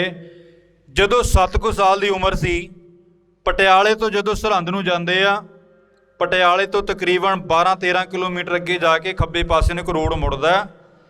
ਬਧੌਛੀ ਕਲਾਂ ਇੱਕ ਪਿੰਡ ਹੈ, ਜਿੱਥੋਂ ਦੇ ਰਹਿਣ ਵਾਲੇ ਬਾਬਾ ਬੀਰਮਦਾਸ ਜੀ ਹੋਏ ਨੇ ਬਧੌਛੀ ਵਾਲੇ। ਇਹ ਮਹਾਂਪੁਰਖ ਨਗਨ ਰਿਹਾ ਕਰਦੇ ਸਨ। ਔਰ ਸਭ ਤੋਂ ਵੱਡੀ ਗੱਲ, ਸਾਰੀ ਜ਼ਿੰਦਗੀ ਇਹਨਾਂ ਮਹਾਂਪੁਰਖਾਂ ਨੇ ਕਿਸੇ ਬੱਚੇ ਨੂੰ ਆਪਣੇ ਨੇੜੇ ਨਹੀਂ ਲੱਗਣ ਦਿੱਤਾ। ਜਦੋਂ ਕੋਈ ਦਰਸ਼ਨ ਕਰਨ ਵਾਸਤੇ ਆਉਂਦਾ, ਪਹਿਲੀ ਗੱਲ ਤਾਂ ਕੋਈ ਬੱਚਿਆਂ ਨੂੰ ਲੈ ਕੇ ਨਹੀਂ ਸੀ ਜਾਂਦਾ। ਮਹਾਂਪੁਰਖਾਂ ਦੇ ਇਹਦਾ ਮਤਲਬ ਇਹ ਨਹੀਂ ਕਿ ਮਹਾਂਪੁਰਖ ਬੱਚਿਆਂ ਦੇ ਹੱਕ ਵਿੱਚ ਨਹੀਂ ਸਨ, ਪਰ ਮਹਾਂਪੁਰਖਾਂ ਦੇ ਆਪੋ ਆਪਣੀ ਚਾਲ ਹੀ ਹੁੰਦੀ, ਆਪੋ ਆਪਣੇ ਰਾਜ ਹੁੰਦੇ ਨੇ। ਬੱਚੇ ਨੂੰ ਨੇੜੇ ਨਹੀਂ ਸੀ ਲੱਗਣ ਦਿੰਦੇ। ਪਰ ਬਾਬਾ ਰਾਮ ਸਿੰਘ ਸੰਤ ਜੀ ਮਹਾਰਾਜ ਦੇ ਪਿਤਾ ਇਹ ਕਿਰਾਂ ਤੋਂ ਇਹਨਾਂ ਮਹਾਂਪੁਰਖਾਂ ਦੇ ਸ਼ਰਧਾਲੂ ਸਨ। ਸਮੇਂ ਤੋਂ ਸਮੇਂ ਮਹਾਂਪੁਰਖਾਂ ਦੇ ਦਰਸ਼ਨ ਕਰਨ ਵਾਸਤੇ ਜਾਇਆ ਕਰਦੇ। ਅੱਜ ਸੰਤ ਜੀ ਮਹਾਰਾਜ, ਸੰਤ ਬਾਬਾ ਈਸ਼ਰ ਸਿੰਘ ਗਿਰਾੜਾ ਸਾਹਿਬ ਵਾਲੇ, ਸਰੀਰਕ ਉਮਰ 6-7 ਸਾਲਾਂ ਦੀ ਹੈ। ਬਾਬਾ ਰਾਮ ਸਿੰਘ ਨੇ ਘਰ ਵਾਲੀ ਨੂੰ ਨਾਲ ਲਿਆ, ਆਖਿਆ ਚਲੋ ਅੱਜ ਬਧੌਛੀ ਮਹਾਂਪੁਰਖਾਂ ਦੇ ਬਾਬਾ ਬੀਰਮਦਾਸ ਜੀ ਦੇ ਦਰਸ਼ਨ ਕਰਕੇ ਆਈਏ। ਸੰਤ ਜੀ ਮਹਾਰਾਜ, ਸਰੀਰਕ ਉਮਰ ਛੋਟੀ ਹੈ, ਕੰਨਾਂ ਵਿੱਚ ਆਵਾਜ਼ ਪਈ ਕਿ ਮਾਤਾ ਪਿਤਾ ਮਹਾਂਪੁਰਖਾਂ ਦੇ ਦਰਸ਼ਨ ਕਰਨ ਵਾਸਤੇ ਚੱਲੇ ਨੇ। ਜਿੱਦ ਕਰਨੀ ਸ਼ੁਰੂ ਕਰ ਦਿੱਤੀ ਕਿ ਮੈਂ ਵੀ ਜਾਣਾ। ਪਿਤਾ ਨੇ ਸਮਝਾਉਣਾ ਕੀਤਾ, ਬੇਟਾ ਉਹ ਮਹਾਂਪੁਰਖ ਬੱਚਿਆਂ ਨੂੰ ਨੇੜੇ ਨਹੀਂ ਲੱਗਣ ਦਿੰਦੇ, ਦਰਸ਼ਨ ਤਾਂ ਕੀ ਉਹ ਬੱਚੇ ਨੂੰ ਕੋਲੋਂ ਲੰਘਣ ਨਹੀਂ ਦਿੰਦੇ, ਇਸ ਕਰਕੇ ਜਦੋਂ ਵੱਡਾ ਹੋਏਗਾ ਫਿਰ ਦਰਸ਼ਨ ਕਰਾਵਾਂਗੇ। ਪਰ ਮਹਾਂਪੁਰਖਾਂ ਨੇ ਜਿੱਦ ਫੜ ਲਈ, ਆਖਿਆ ਮੈਂ ਜਾਣਾ ਹੀ ਜਾਣਾ। ਇਹ ਹੁੰਦੀ ਹੈ ਪਿਆਰ ਦੀ ਨਿਸ਼ਾਨੀ। ਜਿਵੇਂ ਭਾਈ ਹਰਿੰਦਰ ਸਿੰਘ ਨੇ ਦੱਸਿਆ, ਸੰਤ ਬਾਬਾ ਮਾਨ ਸਿੰਘ ਜੀ ਭੇਵੇ ਵਾਲੇ ਕਿਵੇਂ ਮਹਾਂਪੁਰਖਾਂ ਦਾ ਲੰਗਰ ਵਾਲੇ ਬਾਬਾ ਮੋਹਨ ਸਿੰਘ ਦੇ ਨਾਲ ਪਿਆਰ ਹੈ। ਹੁਣ ਇਹ ਤੁਹਾਡੇ ਨਾਲ ਕੋਈ ਉਹਨਾਂ ਨੇ ਪੁਆਇੰਟ ਸਾਂਝਾ ਕੀਤਾ। ਇਹ ਮਹਾਂਪੁਰਖਾਂ ਦਾ ਹੁੰਦਾ ਅੰਦਰੂਨੀ ਪਿਆਰ, ਦੁਨੀਆ ਦਾ ਬਾਹਰੀ ਪਿਆਰ। ਬਾਹਰੀ ਪਿਆਰ ਕੀ ਹੈ? ਸਾਡੇ ਰਿਸ਼ਤੇਦਾਰ ਨੇ, ਕਿਸੇ ਦੇ ਘਰੇ ਵਿਆਹ ਹੈ, ਸਾਨੂੰ ਕਾਰਡ ਭੇਜਦੇ ਨੇ। ਬਾਹਰੀ ਪਿਆਰ ਹੈ ਜਿਹੜਾ ਸਿਰਫ ਕਾਗਜ਼ ਦੇ ਟੁਕੜੇ ਤੇ ਖੜਾ ਹੈ। ਜੇ ਤੇ ਸਾਨੂੰ ਕਾਰਡ ਆ ਗਿਆ ਫਿਰ ਤੇ ਸਾਰਾ ਟੱਬਰ ਹੀ ਖੁਸ਼ੀ ਵਿਆਹ ਨੂੰ ਤੁਰ ਪੈਂਦਾ ਹੈ। ਪਰ ਜੇ ਕਾਰਡ ਨਹੀਂ ਨਾ ਮਿਲਿਆ, ਫਿਰ ਜਿੰਨਾ ਮਰਜ਼ੀ ਕੋਈ ਫੋਨ ਕਰੀ ਜਾਵੇ ਵੀ ਅਸੀਂ ਕਾਰਡ ਦੇਣਾ ਭੁੱਲ ਗਏ, ਤੁਸੀਂ ਜ਼ਰੂਰ ਆਇਓ, ਕੋਈ ਨਹੀਂ ਜਾਂਦਾ ਹੈਗਾ। ਕਹਿੰਦੇ ਜੀ ਸਾਨੂੰ ਕਿਹੜਾ ਕਾਰਡ ਮਿਲਿਆ, ਇਹ ਕਾਗਜ਼ ਦੇ ਟੁਕੜੇ ਜਿੰਨਾ ਪਿਆਰ ਹੈ ਉਹ ਵੀ ਹੈ ਨਹੀਂ। ਜੇ ਉਹ ਮਿਲ ਗਿਆ ਤੇ ਜਾਵਾਂਗੇ, ਪਿਆਰ ਹੈ, ਨਹੀਂ ਮਿਲਿਆ ਤੇ ਕੋਈ ਪਿਆਰ ਨਹੀਂ। ਪਰ ਮਹਾਂਪੁਰਖਾਂ ਦਾ ਪਿਆਰ ਹੈ ਜਿਹੜਾ ਅੰਦਰੂਨੀ ਹੋਇਆ ਕਰਦਾ। ਪਿਤਾ ਨੇ ਆਖਿਆ, ਨਹੀਂ ਬੇਟਾ, ਉਹ ਬੱਚਿਆਂ ਨੂੰ ਵੇਖ ਕੇ ਲਾਗੇ ਵੇਖ ਖੜਨ ਨਹੀਂ ਦਿੰਦੇ, ਤੈਨੂੰ ਫੇਰ ਲੈ ਕੇ ਜਾਵਾਂਗੇ। ਪਰ ਜਿੱਦ ਫੜ ਲਈ। ਮਾਤਾ ਨੇ ਆਖਿਆ ਸਾਈਡ ਤੇ ਕਰਕੇ, ਪਿਤਾ ਜੀ ਨੂੰ ਆਖਿਆ, ਮਾਤਾ ਨੇ ਇਦਾਂ ਕਰਦੇ ਆ, ਬੱਚਾ ਜਿੱਦ ਕਰਦਾ ਨਾਲ ਲੈ ਜਾਂਦੇ ਆ, ਮਹਾਂਪੁਰਖਾਂ ਦੇ ਕੋਲ ਨਾਲ ਲੈ ਕੇ ਜਾਵਾਂਗੇ, ਬਾਹਰ ਛੱਡ ਦਿਆਂਗੇ। ਪਿਤਾ ਨੇ ਆਖਿਆ ਚਲੋ ਠੀਕ ਹੈ। ਆਖਿਆ ਚਲੋ ਤਿਆਰੀ ਕਰੋ। ਸੰਤ ਜੀ ਮਹਾਰਾਜ ਖੁਸ਼ ਹੋ ਗਏ। ਜਿਵੇਂ ਬੱਚਾ ਕੋਈ ਬਹੁਤ ਵੱਡੀ ਚੀਜ਼ ਮਿਲਣੀ ਹੋਵੇ ਨਾ, ਤੇ ਬੱਚੇ ਦਾ ਜਿਹੜਾ ਚਾਅ ਸੰਭਾਲਿਆ ਨਹੀਂ ਰਹਿੰਦਾ, ਇੰਨੀ ਖੁਸ਼ੀ ਹੁੰਦੀ ਹੈ। ਚਾਅ ਚੜ੍ਹ ਗਿਆ। ਮਾਤਾ ਪਿਤਾ ਨੇ ਸੋਚਿਆ ਬਾਹਰ ਛੱਡ ਦਿਆਂਗੇ, ਤਿਆਰ ਕੀਤਾ, ਨਾਲ ਲੈ ਗਏ। ਜਦੋਂ ਮਹਾਂਪੁਰਖਾਂ ਦੀ ਕੁਟੀਆ ਦੇ ਬਾਹਰ ਗਏ, ਪਿਤਾ ਨੇ ਆਖਿਆ, ਬੇਟਾ ਤੂੰ ਇੱਥੇ ਰੁਕ ਜਾ, ਕਿਉਂਕਿ ਸਿਆਣੇ ਬਜ਼ੁਰਗ ਜਿਨ੍ਹਾਂ ਨੇ ਦਰਸ਼ਨ ਕੀਤੇ ਨੇ ਉਹ ਦੱਸਦੇ ਨੇ ਕਿ ਉਹ ਮਹਾਂਪੁਰਖ ਸਨ ਜਿਹੜੇ ਜਦੋਂ ਕੋਈ ਬੱਚੇ ਨੂੰ ਸਾਹਮਣੇ ਲੈ ਆਉਂਦਾ ਤਾਂ ਗਾਲਾਂ ਕੱਢਣੀਆਂ ਸ਼ੁਰੂ ਕਰ ਦਿੰਦੇ, ਚੱਕ ਕੇ ਪੱਥਰ ਮਾਰਨੇ ਸ਼ੁਰੂ ਕਰ ਦਿੰਦੇ। ਆਖਿਆ ਤੂੰ ਇੱਥੇ ਰੁਕ ਜਾ। ਬਾਬਾ ਰਾਮ ਸਿੰਘ ਜੀ, ਮਾਤਾ ਜੀ ਦੋਵੇਂ ਅੰਦਰ ਗਏ, ਜਾ ਕੇ ਮਹਾਂਪੁਰਖਾਂ ਨੂੰ ਮੱਥਾ ਟੇਕਿਆ, ਨਮਸਕਾਰ ਕੀਤੀ। ਅੰਦਰੋਂ ਅੰਦਰ ਹੀ ਡਰੀ ਜਾਂਦੇ ਨੇ ਕਿਤੇ ਮਹਾਂਪੁਰਖ ਗੁੱਸੇ ਨਾ ਹੋਣ ਕਿ ਤੁਸੀਂ ਮੇਰੀ ਹੁਕਮ ਅਦੂਲੀ ਕੀਤੀ ਹੈ, ਉਲੰਘਣਾ ਕੀਤੀ, ਮੇਰੇ ਬਚਨ ਨੂੰ ਕੱਟਿਆ ਕਿ ਬੱਚਾ ਨਹੀਂ ਲੈ ਕੇ ਆਉਣਾ, ਤੁਸੀਂ ਨਾਲ ਲੈ ਕੇ ਆ ਗਏ। ਡਰੀ ਜਾਂਦੇ ਨੇ, ਕੰਬੀ ਜਾਂਦੇ ਨੇ। ਬਾਬਾ ਬੀਰਮਦਾਸ ਜੀ ਬਧੌਛੀ ਵਾਲੇ ਮਹਾਂਪੁਰਖ ਜਾ ਕੇ ਮੱਥਾ ਟੇਕਿਆ, ਨਮਸਕਾਰ ਕੀਤੀ। ਮਹਾਂਪੁਰਖਾਂ ਨੇ ਨੇਤਰ ਖੋਲ੍ਹੇ। ਨੇਤਰ ਖੋਲ੍ਹਦੇ ਸਾਰ ਬਾਬਾ ਰਾਮ ਸਿੰਘ ਤਾਂ ਡਰ ਰਹੇ ਨੇ ਕਿਤੇ ਗੁੱਸੇ ਨਾ ਹੋਣ, ਗਾਲਾਂ ਨਾ ਕੱਢਣ। ਨੇਤਰ ਖੋਲ੍ਹਦੇ ਸਾਰ ਬਾਬਾ ਬੀਰਮਦਾਸ ਜੀ ਬਧੌਛੀ ਵਾਲੇ ਮਹਾਂਪੁਰਖਾਂ ਨੇ ਬਚਨ ਕੀਤੇ, ਰਾਮ ਸਿਆ ਉਹਨੂੰ ਕਿੱਥੇ ਛੱਡ ਕੇ ਆਏ ਜਿਹਦੀ ਅਸੀਂ ਇੰਤਜ਼ਾਰ ਕਰ ਰਹੇ ਹਾਂ, ਜਿਹਦੀ ਬੈਠੇ ਅਸੀਂ ਵੇਟ ਕਰ ਰਹੇ ਹਾਂ, ਉਹਨੂੰ ਕਿੱਥੇ ਛੱਡ ਕੇ ਆਇਆ? ਬਾਬਾ ਰਾਮ ਸਿੰਘ ਲੱਗੇ ਕਹਿਣ, ਮਹਾਰਾਜ ਮੈਂ ਸਮਝਿਆ ਨਹੀਂ। ਆਖਿਆ ਉਸ ਬਾਲਕ ਨੂੰ, ਉਸ ਨੂੰ ਲੈ ਕੇ ਆ ਜਿਹਨੂੰ ਬਾਹਰ ਛੱਡ ਕੇ ਆਇਆ, ਉਹਨੂੰ ਬਾਹਰ ਕਿਉਂ ਛੱਡਿਆ? ਉਹਦੇ ਦਰਸ਼ਨਾਂ ਵਾਸਤੇ ਤਾਂ ਮੈਂ ਬੈਠਾ। ਪਿਤਾ ਜੀ ਬਾਹਰ ਗਏ, ਸੰਤ ਜੀ ਮਹਾਰਾਜ ਨੂੰ ਅੰਦਰ ਬੁਲਾਇਆ। ਜਦੋਂ ਅੰਦਰ ਗਏ, ਮੱਥਾ ਟੇਕਿਆ। ਬਾਬਾ ਬੀਰਮਦਾਸ ਜੀ ਬਧੌਛੀ ਵਾਲਿਆਂ ਨੇ ਫੜ ਕੇ ਗਲ ਦੇ ਨਾਲ ਲਾ ਲਿਆ। ਆਖਿਆ, ਰਾਮ ਸਿਆ ਇਹਨੂੰ ਮਾੜਾ ਮੋਟਾ ਬਾਲਕ ਨਾ ਸਮਝੀ, ਇਹ ਉਹ ਬਾਲਕ ਹੈ, ਉਹ ਰੱਬੀ ਜੋਤ ਹੈ ਜਿਹਨੇ ਇੱਕ ਦਿਨ ਗੁਰੂ ਨਾਨਕ ਦਾ ਨਾਮ ਸਾਰੀ ਦੁਨੀਆ ਤੇ ਫੈਲਾਉਣਾ। ਗੁਰੂ ਨਾਨਕ ਦੀ ਸਿੱਖੀ ਨੂੰ ਸਾਰੀ ਦੁਨੀਆ ਦੇ ਵਿੱਚ ਰੋਸ਼ਨ ਕਰਨਾ ਹੈ। ਉਹ ਸਨ ਸੰਤ ਜੀ ਮਹਾਰਾਜ ਸੰਤ ਬਾਬਾ ਈਸ਼ਰ ਸਿੰਘ ਜੀ ਰਾੜਾ ਸਾਹਿਬ ਵਾਲੇ ਮਹਾਂਪੁਰਖ, ਜਿਨ੍ਹਾਂ ਦਾ ਤੁਸੀਂ ਸਾਰੇ ਅਵਤਾਰ ਦਿਹਾੜਾ ਮਨਾ ਰਹੇ ਹੋ। ਇੱਧਰ ਕਾਲਜ ਦੇ ਵਿੱਚ ਮਹਾਂਪੁਰਖਾਂ ਦੀ ਪੜ੍ਹਾਈ ਚੱਲਣੀ, ਨਾਲ ਦੀ ਨਾਲ ਬੈਰਾਗੀ ਅਵਸਥਾ ਦੇ ਵਿੱਚ ਰਹਿਣਾ, ਜਿਵੇਂ ਕਿਸੇ ਨੂੰ ਕਿਸੇ ਦੀ ਤਾਂਘ ਹੋਵੇ, ਸਿੱਖ ਹੋਵੇ, ਦਰਸ਼ਨਾਂ ਦੀ ਤਾਂਘ ਹੋਵੇ, ਉਡੀਕ ਹੋਵੇ। ਕਹਿਰ ਕਰਦੇ ਕਰਦੇ ਜਦੋਂ ਵੀ ਕੋਈ ਮਹਾਂਪੁਰਖ ਮਿਲਣਾ, ਮਹਾਂਪੁਰਖਾਂ ਨੇ ਸਿਰਫ ਇੱਕੋ ਹੀ ਸਵਾਲ ਰੱਖਣਾ। ਉਹ ਸਵਾਲ ਕਿਹੜਾ ਸੀ ਕਿ ਰੱਬ ਨੂੰ ਕਿਵੇਂ ਮਿਲਿਆ ਜਾ ਸਕਦਾ। ਪਰ ਜਿੰਨੀ ਕੁ ਕਿਸੇ ਦੀ ਕਮਾਈ ਹੋਣੀ, ਉਹਨੇ ਓਨਾ ਕੁ ਬਚਨ ਕਰਕੇ ਅੱਗੇ ਚਲੇ ਜਾਣਾ। ਫਿਰ ਕਿਤੇ ਸਮੇਂ ਤੋਂ ਸਮੇਂ ਕੋਈ ਮਹਾਂਪੁਰਖ ਮਿਲਣਾ, ਦਰਸ਼ਨ ਕਰਨੇ, ਮੱਥਾ ਟੇਕਣਾ, ਫਿਰ ਇੱਕ ਬਚਨ ਕਰਨਾ, ਮਹਾਂਪੁਰਖੋ ਰੱਬ ਨੂੰ ਕਿਵੇਂ ਮਿਲਿਆ ਜਾ ਸਕਦਾ, ਰੱਬ ਨੂੰ ਮਿਲਣ ਦਾ ਰਸਤਾ ਕੀ ਹੈ। ਜਿੰਨਾ ਕੁ ਕਿਸੇ ਨੂੰ ਸੋਝੀ ਹੋਣੀ ਉਹਨਾਂ ਕੁ ਜਵਾਬ ਦੇ ਦੇਣਾ, ਪਰ ਮਨ ਦੀ ਤਸੱਲੀ ਨਾ ਹੋਈ। ਕਿਉਂਕਿ ਬਾਣੀ ਦੇ ਵਿੱਚ ਪੰਗਤੀ ਆਉਂਦੀ ਹੈ, ਏਵੜ ਉੱਚਾ ਹੋਵੇ ਕੋਏ ਤਿਸ ਉੱਚੇ ਕੋ ਜਾਣਾ ਸੋਏ। ਜਿਹੜਾ ਰੱਬ ਦੇ ਬਰਾਬਰ ਦਾ, ਪਰਮੇਸ਼ਰ ਦੇ ਹਾਣ ਦਾ ਬਰਾਬਰ ਦਾ, ਘੱਟੋ ਘੱਟ ਉਹਦੇ ਨੇੜੇ ਬੈਠਾ, ਉਹੀ ਉਹਦਾ ਭੇਦ ਦੱਸ ਸਕਦਾ, ਨਹੀਂ ਤੇ ਕਿਸੇ ਨੂੰ ਉਹਦੇ ਬਾਰੇ ਕੋਈ ਪਤਾ ਨਹੀਂ।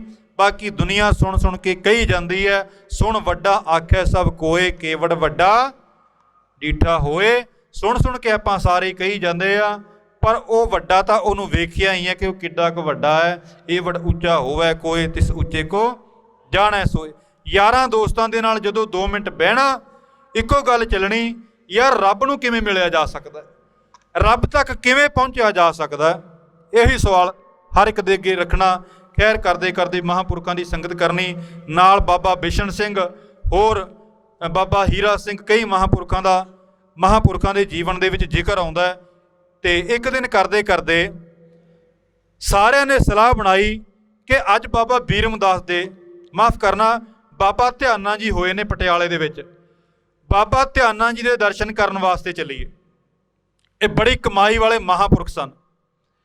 ਸਾਰਿਆਂ ਨੇ ਸਲਾਹ ਬਣਾਈ ਬਾਬਾ ਧਿਆਨਾ ਜੀ ਦੇ ਦਰਸ਼ਨ ਕਰਕੇ ਆਈਏ।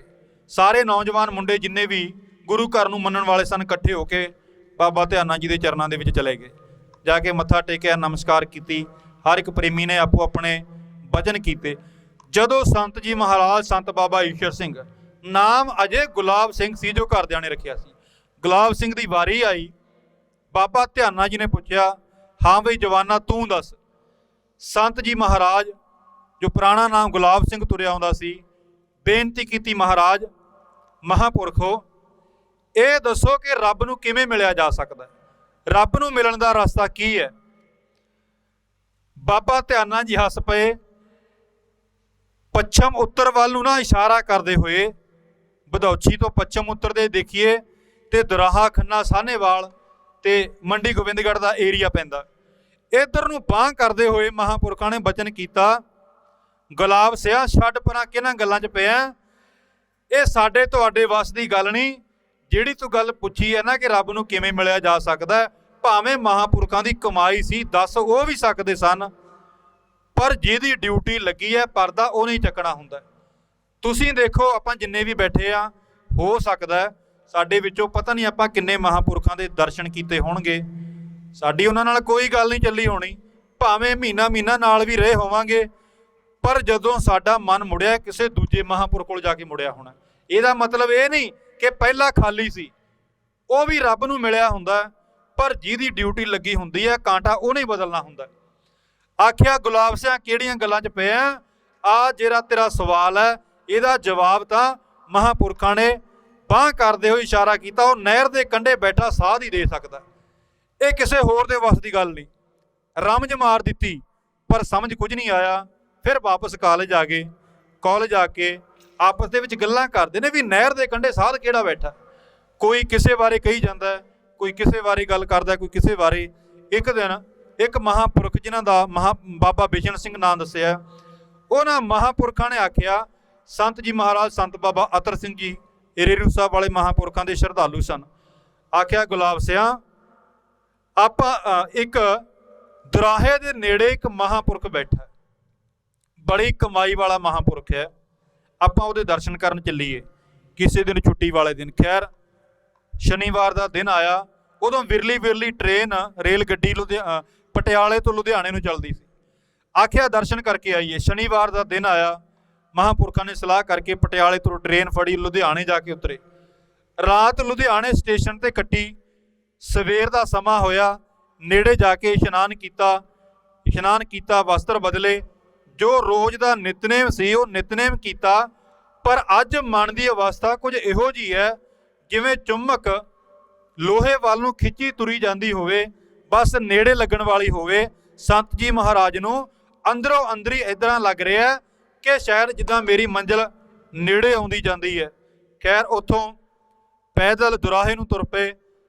ਕਰਦੇ ਕਰਦੇ ਰੇਰੂ ਸਾਹਿਬ ਦੀ ਧਰਤੀ ਤੇ ਪਹੁੰਚੇ। ਅੱਗੇ ਸੰਤ ਜੀ ਮਹਾਰਾਜ, ਸੰਤ ਬਾਬਾ ਅਤਰ ਸਿੰਘ ਜੀ ਮਹਾਰਾਜ, ਰੇਰੂ ਸਾਹਿਬ ਵਾਲੇ ਮਹਾਂਪੁਰਖ ਸਾਰਿਆਂ ਨੂੰ ਪਿਆਰ ਦੇਈ ਜਾਂਦੇ ਨੇ, ਸਿਰ ਤੇ ਹੱਥ ਰੱਖੀ ਜਾਂਦੇ ਨੇ। ਕਿਸੇ ਦੇ ਮੋਢੇ ਤੇ ਥਾਪੜਾ, ਕਿਤੇ ਸਿਰ ਤੇ ਪਿਆਰ। ਜਦੋਂ ਸੰਤ ਜੀ ਮਹਾਰਾਜ ਦੀ ਵਾਰੀ ਆਈ, ਜਾ ਕੇ ਮੱਥਾ ਟੇਕਿਆ। ਕਹਿੰਦੇ ਨੇ ਸੰਤ ਬਾਬਾ ਅਤਰ ਸਿੰਘ ਜੀ ਮਹਾਰਾਜ ਰੇਰੂ ਸਾਹਿਬ ਵਾਲਿਆਂ ਨੇ ਦੋਵਾਂ ਹੱਥਾਂ ਤੋਂ ਫੜ ਕੇ ਕੋਲ ਨੂੰ ਖਿੱਚ ਕੇ, ਜਿਵੇਂ ਆਪਾਂ ਕਈ ਵਾਰੀ ਛੋਟੇ ਜਿਹੇ ਬੱਚੇ ਨੂੰ ਗਲ ਦੇ ਨਾਲ ਲਾ ਕੇ ਜੱਫੀ ਪਾਉਣ ਦੀ ਕਰਨ ਦੀ ਕੋਸ਼ਿਸ਼ ਕਰਦੇ ਆ, ਮਹਾਂਪੁਰਖਾਂ ਨੇ ਦੋਵੇਂ ਬਾਹਾਂ ਫੜ ਕੇ ਮੋਢਿਆਂ ਤੇ ਰੱਖ ਕੇ, ਆਪਣੇ ਦੋਵੇਂ ਬਾਹਾਂ ਸੰਤ ਜੀ ਮਹਾਰਾਜ ਦੇ ਮੋਢਿਆਂ ਤੇ ਰੱਖ ਕੇ ਘੁੱਟ ਕੇ ਜੱਫੀ ਪਾਉਣ ਦੀ ਕੋਸ਼ਿਸ਼ ਕੀਤੀ। ਔਰ ਬਚਨ ਕੀਤੇ ਬਿਸ਼ਨ ਸਿੰਘ, ਬਾਬਾ ਬਿਸ਼ਨ ਸਿੰਘ ਨੂੰ ਬਚਨ ਕੀਤੇ, ਬਿਸ਼ਨ ਸਿਆ ਤੂੰ ਤੇ ਲੱਗਦਾ 2-3 ਦਿਨ ਦੀ ਛੁੱਟੀ ਆਇਆ, ਪਰ ਆ ਜਿਹੜਾ ਜਵਾਨ ਹੈ ਲੱਗਦਾ ਪੱਕੀ ਛੁੱਟੀ ਕਰਕੇ ਆ ਗਿਆ। ਇਹ ਲੱਗਦਾ ਪੱਕੀ ਛੁੱਟੀ ਕਰਕੇ ਆ ਗਿਆ। ਜਦੋਂ ਇਹ ਬਚਨ ਕੀਤੇ, ਸੰਤ ਜੀ ਮਹਾਰਾਜ ਨੇ ਦੋਵੇਂ ਹੱਥ ਜੋੜ ਲਏ। ਗਲਾ ਭਰ ਗਿਆ, ਨੇਤਰਾਂ ਦੇ ਵਿੱਚ ਹੰਝੂ ਆ ਗਏ। ਲੱਗੇ ਕਹਿਣ, ਮਹਾਰਾਜ ਮੈਂ ਤਾਂ ਆਪ ਜੀ ਵਾਸਤੇ ਪੱਕੀ ਛੁੱਟੀ ਕਰਨ ਵਾਸਤੇ ਤਿਆਰ ਹਾਂ, ਪਰ ਆਪ ਜੀ ਕਿਰਪਾ ਕਰੋ, ਬਖਸ਼ਿਸ਼ ਕਰੋ।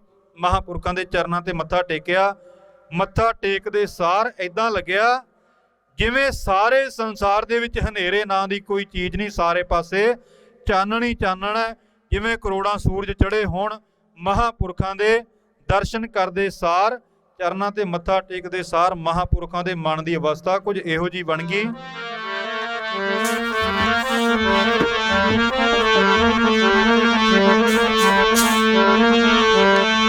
प्यारे जब तेरा दर्शन पाया, संसार मेरा दूर हो गया।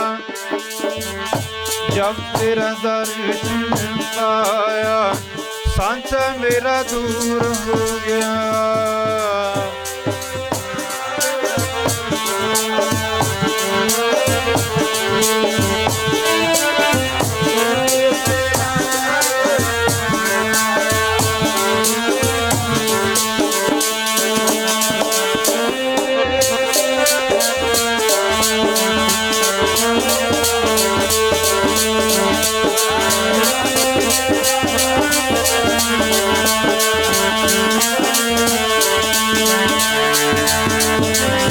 जब तेरा दर्शन पाया, संसार मेरा, जब तेरा दर्शन पाया, संसार मेरा दूर हो गया।